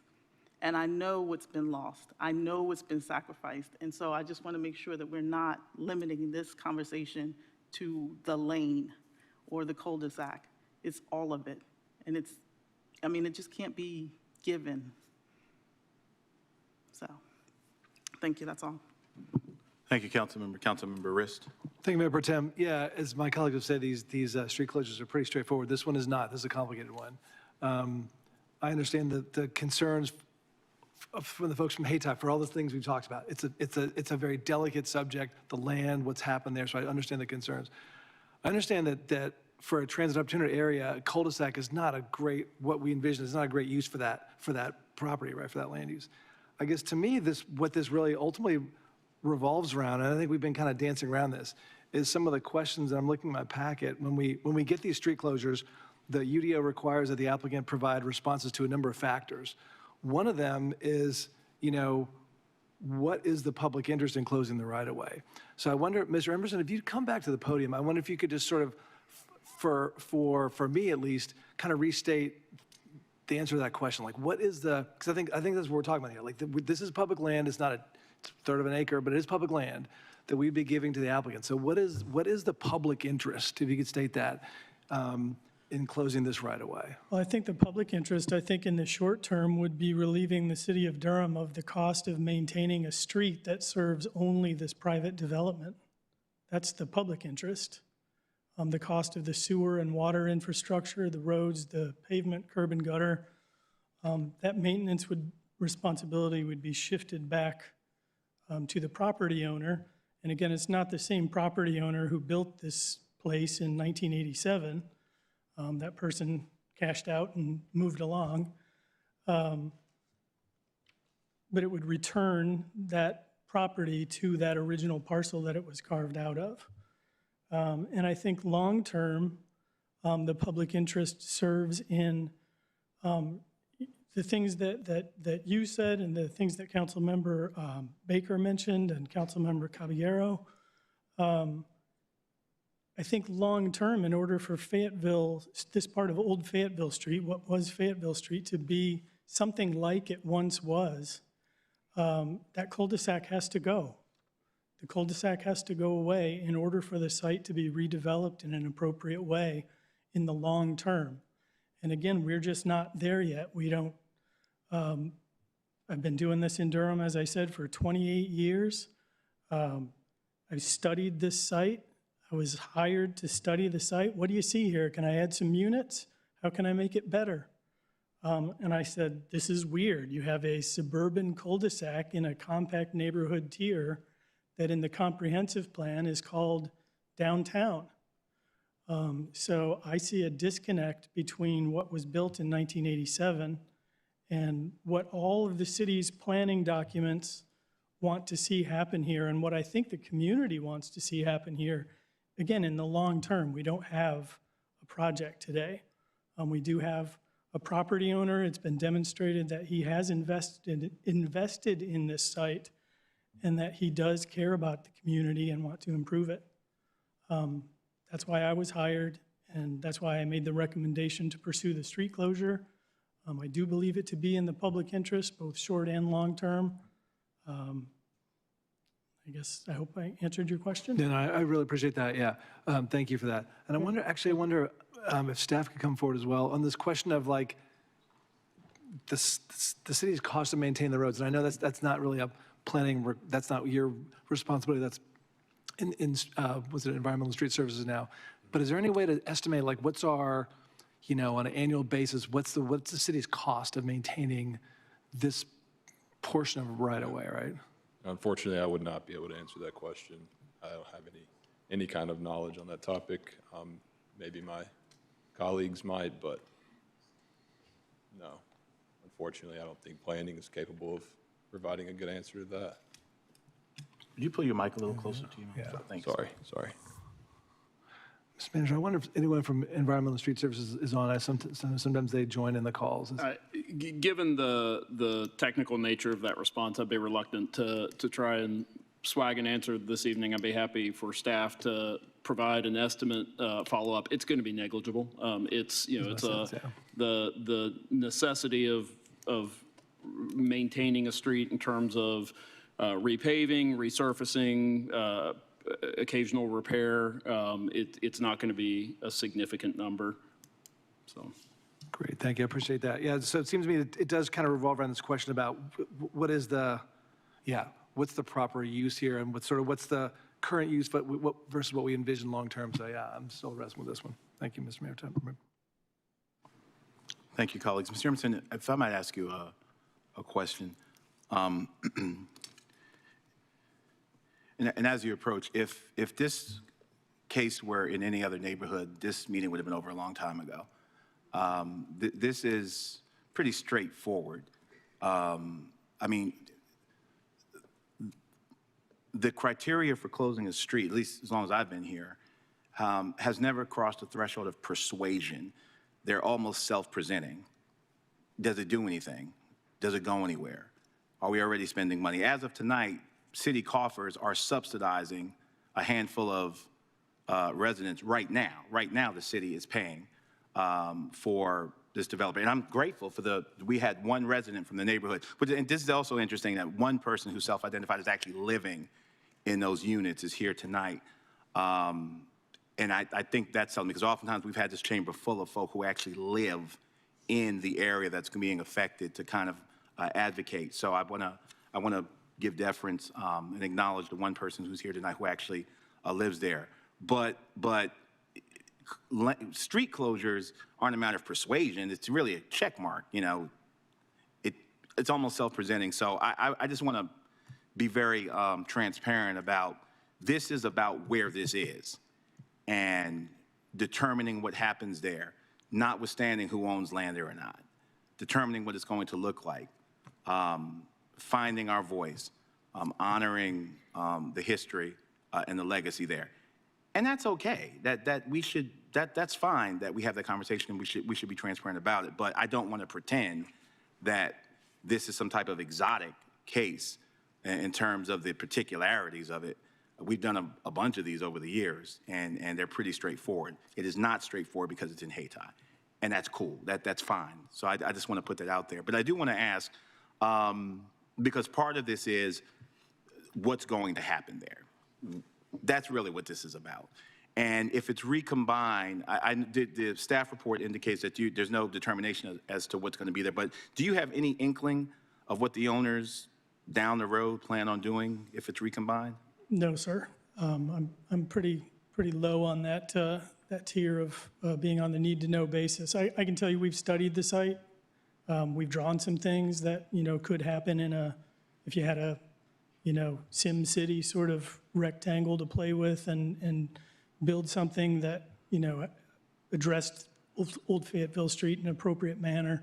I'm told it didn't pencil out, that there's no feasible project, which is largely why he's decided to sort of double down and reinvest in these 40-year-old buildings. Again, new roofs, new siding, HVAC systems, electrical systems. One is under total renovation. There's just no plan yet. Okay. And I have a question for staff, and as a staff approaches, I always try and weigh the applicability of standards across cases, because I can see the day where folk in Hayti who are vested there, who are native to Hayti, who live there, I can see one day us asking to close streets for something we want to do there. And it may very well, North Carolina Central University is the biggest landowner in Fayetteville Street Corridor right now. There are landowners there who are native to the area who may very well one day want a street closed. As we take Hayti back, as we reassert the beauty and legacy of that area, there will come a time where we're going to want to do some things that we will want to, some privileges that we want to afford ourselves of. And I just want to make sure that we as a city have kept fidelity with applying those standards uniformly. The day will come when we're going to want to close something down in Hayti in order to preserve Hayti, and I'm here for it. But I also want to, be able to say that residents, citizens, folk, someone who lives in the neighborhood is here tonight and said that the landlord's a pretty decent landlord, paraphrasing. So I want to keep, just make sure the stand, as a, not a debate society, but as an actual policy-making body with a vote, I want to make sure that, we maintain integrity with the standards that we apply for all our citizens and residents, understanding the sensitivity of this area. Is there a precedent when we've taken a cul-de-sac and opened it up? You may or may not know, Sarah, you might know, where we have actually recaptured a cul-de-sac and created connectivity or a throughway within our urban tier? Is there a precedent? I cannot think of one. How, in your professional opinion, how challenging or difficult would that be? Typically, doing something like that, we have to look, the biggest challenge is, are there grade changes that make it so that the road cannot be effectively built across, whatever distance we're trying to cover? Sometimes there are utility or easements, sometimes there might be streams, especially in urban area, these piped streams. So those are typically the challenges that we run into. All right. Last question for the applicant. I'm sorry you went back. So if we don't close it, what happens? Nothing. Status quo. I would put my pencil down, not investigate ways to add more units or ways to reconfigure the driveways or add sidewalks, things like that, that I was initially tasked to study. Mm-hmm. And all the units are rental?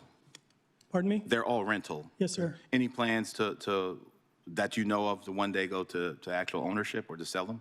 Not that I'm aware of. All right. All right, that's all my questions. Colleagues, another round. Councilmember Freeman, please. Just one particular question. I'm not sure if there's anyone who could speak to this, but I just want to know if DOST, Durham's Open Space and Trails, has ever explored anything in the Hayti area as a body.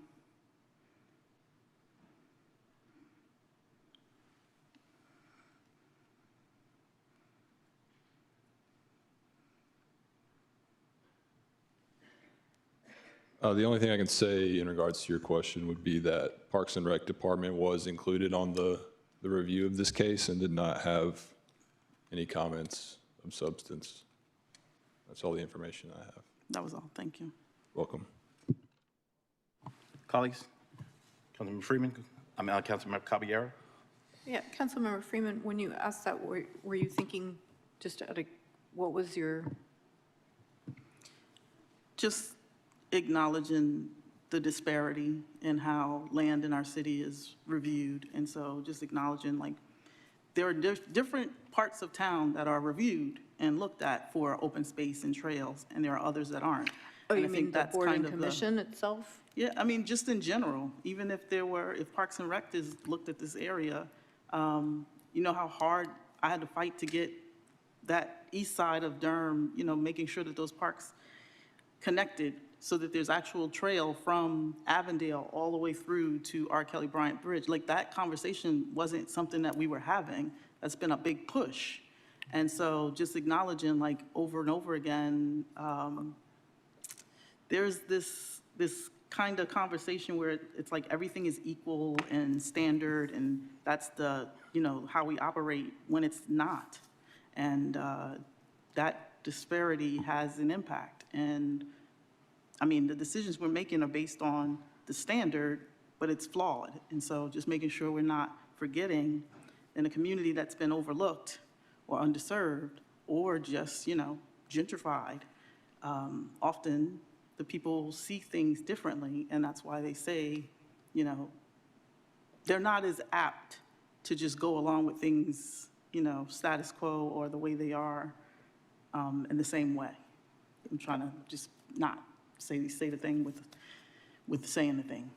Yeah, I was trying to remember which trail it was where we had to reroute, and it did go through, because we went on a DOS tour, we were down there, and it was specifically in response to Just with the rock quarry.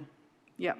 With the rock quarry, with the lower end of, oh my gosh, the Heron Rookery, even in the cul-de-sac that actually was opened up was in a development case, and it connected to another development. And so those are like the opportunities that we look, like that's how we look at things, and it's not enough for a historic community that's been, destroyed, and that's what I'm trying to get to. Like, we don't have the tools, or we don't have that lens in place to make sure that we're capturing what is needed in Hayti. The same thing I would say for the West End, for Bragtown, for many areas that have seen that disinvestment or that different approach. DOS did not look at, not DOS, but even with the Ellerby Creek Association, it was a big push to get them to look at Goose Creek, because that creek bed and the erosion and all the same things that are happening at Elby Creek are happening in Goose Creek. So just making sure that it's not like, we're not just leaning on the standard and saying like, this is operation and this is how we do things, but remembering like, there's a reason that things have been missed or not included. Thank you. I was thinking of Third Creek Fork Phase 2, because we'd And had to. that backside where you, Because we had to the- reroute the whole thing based on community feedback. in Well, they that were going quarter. through the neighborhood. but they Colleagues, didn't I'm talk going to to the neighborhood. assert the gavel on this back. It is a rich discussion, but a couple of colleagues are seeking recognition. So Councilmember Riss, Councilmember Baker, and then Councilmember Caballero and Councilmember, you can pick back up again. I just want to get other colleagues in. Thanks, Mayor Pro Tem. And this is another process question, unrelated to what Councilmember Freeman is saying, but this is worth noting for staff and for the city manager. Chris Perelstein, who did provide comments tonight, did note to me that, BPAC reviews all the rezoning hearings for bike and pedestrian infrastructure. But I don't think BPAC does look at the street closures. And that's something we may want to consider the BPAC, at least get a chance to see those as well as the regular rezonings we hear. So just want to note that for staff. Colleagues, it's 9:10. We're after 9, and our closed captioners need a break. We're going to take a break. We'll do 5 rather than 10 minutes. So we'll reconvene at 9:15. All right? We're on break.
The hearing portion has been closed. We are, the matter is before the council. Councilmember Baker. Okay. Colleagues, anyone else? Councilmember Freeman and Councilmember Caballero, did you have anything else? You were in the middle of a pretty robust exchange. Councilmember Freeman, please. I would just add that I was corrected, and there was a study that was in 2017 for Pearson Town Trail, and I just want to make sure that I acknowledge that. It would need to be updated very, what do you call it? It's been, since 2017, a lot has changed in that area. Thank you, Councilmember. Councilmember Baker, I yield to you. Yeah, I just want to reiterate what I said before, which is that I think that there are many scenarios where vacating a street, vacating a public right-of-way makes sense, especially if it's a cul-de-sac, potentially even this one. But I have not seen information here that is persuasive to me. There's a scenario here where we are making a mistake, where there are great plans ahead for this area that are being blocked because of being immovable and not allowing, not wanting or approving a sale. There's also a scenario here where, a sale could happen, vacation could happen of this land, and it just makes it even easier to displace existing residents. We don't really know that. We don't know that at all. And to me, it feels a little bit like putting the cart before the horse to not have any idea of what the plan is for changing this area before approving a change of ownership and selling this public street. So again, I think all of these are case by case. We come in with philosophies and policies, but at the end of the day, we need to look at the existing conditions. We need to look at plans and proposals for each of these cases and make a determination if there's a persuasive case to approve it or not. And so just by looking at all of that, I'm not persuaded by this case that's before us. Thanks. Thank you, Councilmember. Colleagues, anyone else? All right. The resident, can I ask you one last question? Yeah, I'm sorry. I don't remember your name. Forgive me. If you would just state your name again.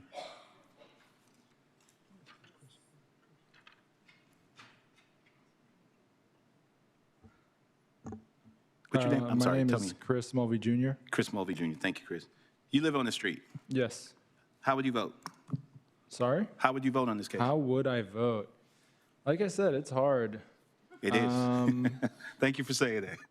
I wonder, what is the process if it's denied for a new application, right? This is not, what's the statute of limitations? I don't know a better way to put it. I would vote no. Yeah. Thank you. I appreciate you. All right, colleagues, anyone else? Councilmember Caballero.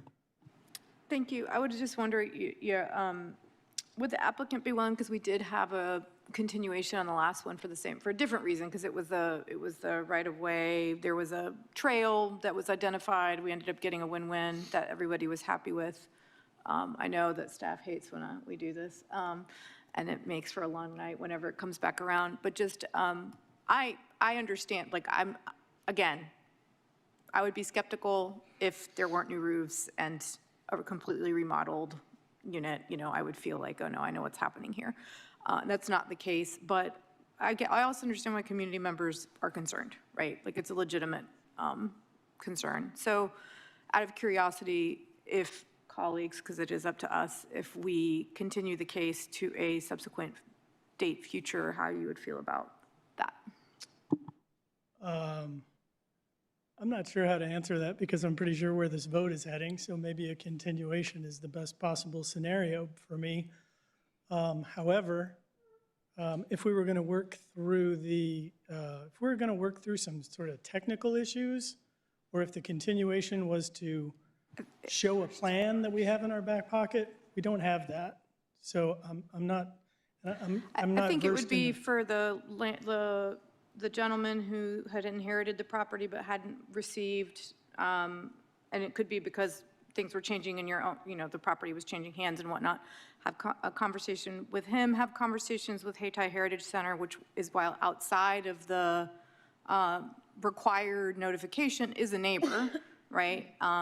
That would be the purpose, would be to, encourage your applicant to maybe actually take the meetings instead of sending, not that you're not great and not knowledgeable, right? But that would be the intent. So I would say, I met with the Hayti Reborn group for 90 minutes last Saturday. And again, I talked about the concerns that I heard. And I'm not in any way trying to minimize their concerns. They were not technical concerns related to a street closure. They were concerns about things that I can't possibly resolve. Hayti Heritage Center is aware of the closure, and they chose not to come speak tonight. I think I don't want to speak for. And I will also say that all of our tenants were notified of this. Okay, thank you. Thank you. Yeah, that's why they Ms. are. Dozier has a relationship with that organization, and I think would have made that comment in her public comments, not to speak for you, but so that's why I raised them as a neighbor that is an important neighbor and an important Yes. organization. So that's all. But Absolutely. it's your choice, obviously. Thank you. Thank you, colleagues. And to Mr. Emerson, this is totally your choice and within your purpose, but are you taking the council member up on your request, or are you Oh, okay I'm sorry, I to go didn't for realize that was a request to Well, continue the. well, it sounded like a recommendation, but there seems to be some reticence. I just want to be clear If that that- it's not, we're not cajoling you, or it is totally within your, purview to ask for one or not. But I just want to be certain that you weren't asking that, or you responded to the question. I didn't hear a yes. I just heard that there's no technical concern. Yeah, Because I'm getting ready to call for a my vote. only technical concern is, this is maybe it's for the planning director. I don't know the ramifications of a public hearing being continued. I would certainly prefer to walk out of here with the hope of coming back and getting a yes vote in a couple of weeks as opposed to a no vote. And that is, and I want to be very transparent with you, because it's important that this body does not in any way transmit or telegraph that a vote will go a certain way contingent upon a continuance. And as chair, I just want to make that very clear. No quid pro quo. We can't guarantee anything. And if within your consideration, deliberation, examination, you're not going to bring anything different back, then that needs to be a part of your calculus as well. But we're not saying that do this and it will go your way. And I want to be very clear about that. Yes, sir. So with that, I'm prepared to call a vote tonight. I guess I would request a continuance then. That's my prerogative. Thank you. I would just like to say, and I've said this before to applicants and residents, I am one of the council members who asks for continuances the most. And I will say very clearly, everyone compromises in those situations. I have had it where residents had no interest in compromising. They just didn't like the project. It didn't matter what concerns were allayed, et cetera, et cetera. When we ask for continuance, my motivation is to see, which we just saw with Cliff Street, is there a way where everyone can, maybe you don't love it, but you can get and be comfortable with it. And so if that is not possible, then it is not to your benefit. So for those folks who were nays or don't approve this, this is asking y'all to genuinely reflect and say, yeah, we're interested in having a conversation. We have specific, we're a organization next door. We didn't know it was happening. We were a property owner next door. We didn't know it was happening. And so I have some questions. And so I just want to kind of hear this person out versus like, I just don't want this thing. I don't like it. And so whatever they do or don't do, it's a no. I hear you. Thank you. But do you have a clear understanding? You've requested a continuance. So and as a chair, I want to, keep us in order. You've requested a continuance. do you have a clear understanding of what you're going to be doing in that interim period based upon representation made here tonight? Do you have a clear? I think so. You think so? I'm not the property owner. I work for the property owner. I know he's watching, and I think we know the task that's ahead of us before we come back here again. All right.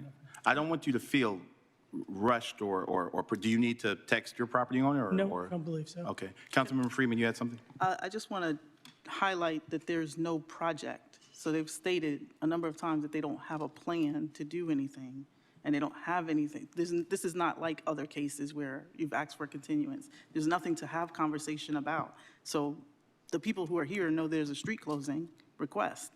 That's it. That's all. There's nothing to talk about. Like, there's nothing to negotiate. So I don't know what the. I mean, it could be just, who is this property owner? We don't know who they are. We want to know that they are committed to Durham. They know who they are. They know who, yeah, all of that. I don't. I just know this was the Okay, colleague, let's restore order. Just wanted to just say that I don't know what the continuance would be for. Noted. I think that was a thrust of my question as well. And I want you to be fully, because I don't want in any way, it's not our job to contour this or to lead you or to give you advice. That's not our job. So I just want to make sure that you have everything you need to make, and if that includes a phone call, to make an informed decision on behalf of your client before I either conduct this binding vote or kick it back to staff. And I don't want to kick it back to staff, wasting your time if you really don't know what's going to be different. So I want you to be comfortable with your decision and know that it is fully your decision. Yes, sir. I understand completely. I request a continuance. You're requesting the continuance? Yes. All right.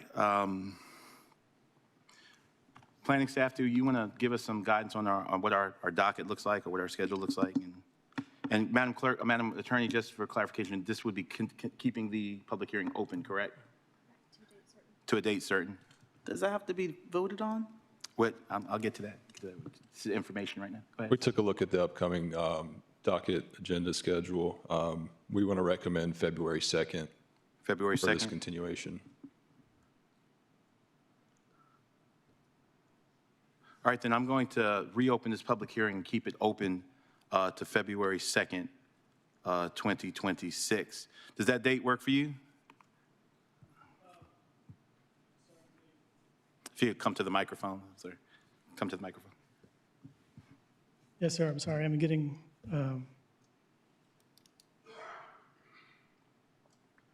I think they want you to vote. They want to vote? Yes. All right. All right, well, this public hearing is closed.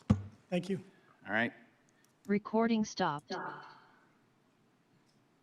All right, item number 16, this item requires two motions and votes. The first motion is to permanently close the entirety, 229 linear feet of Hayti Lane, East Old Fayetteville Street. So moved. Second. I have a motion and a second. Would you please open the vote?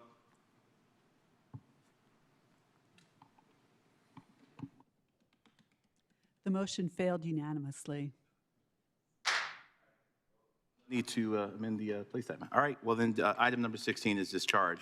I want to thank members of the community for coming out tonight. Colleagues, one other matter, His Honor the Mayor does need an excused absence for this work session coming up this Thursday. I'll entertain a motion to excuse the mayor from this work session. So moved. Second. I have a motion and a second. Madam Clerk, please open the vote. Would you please open the vote?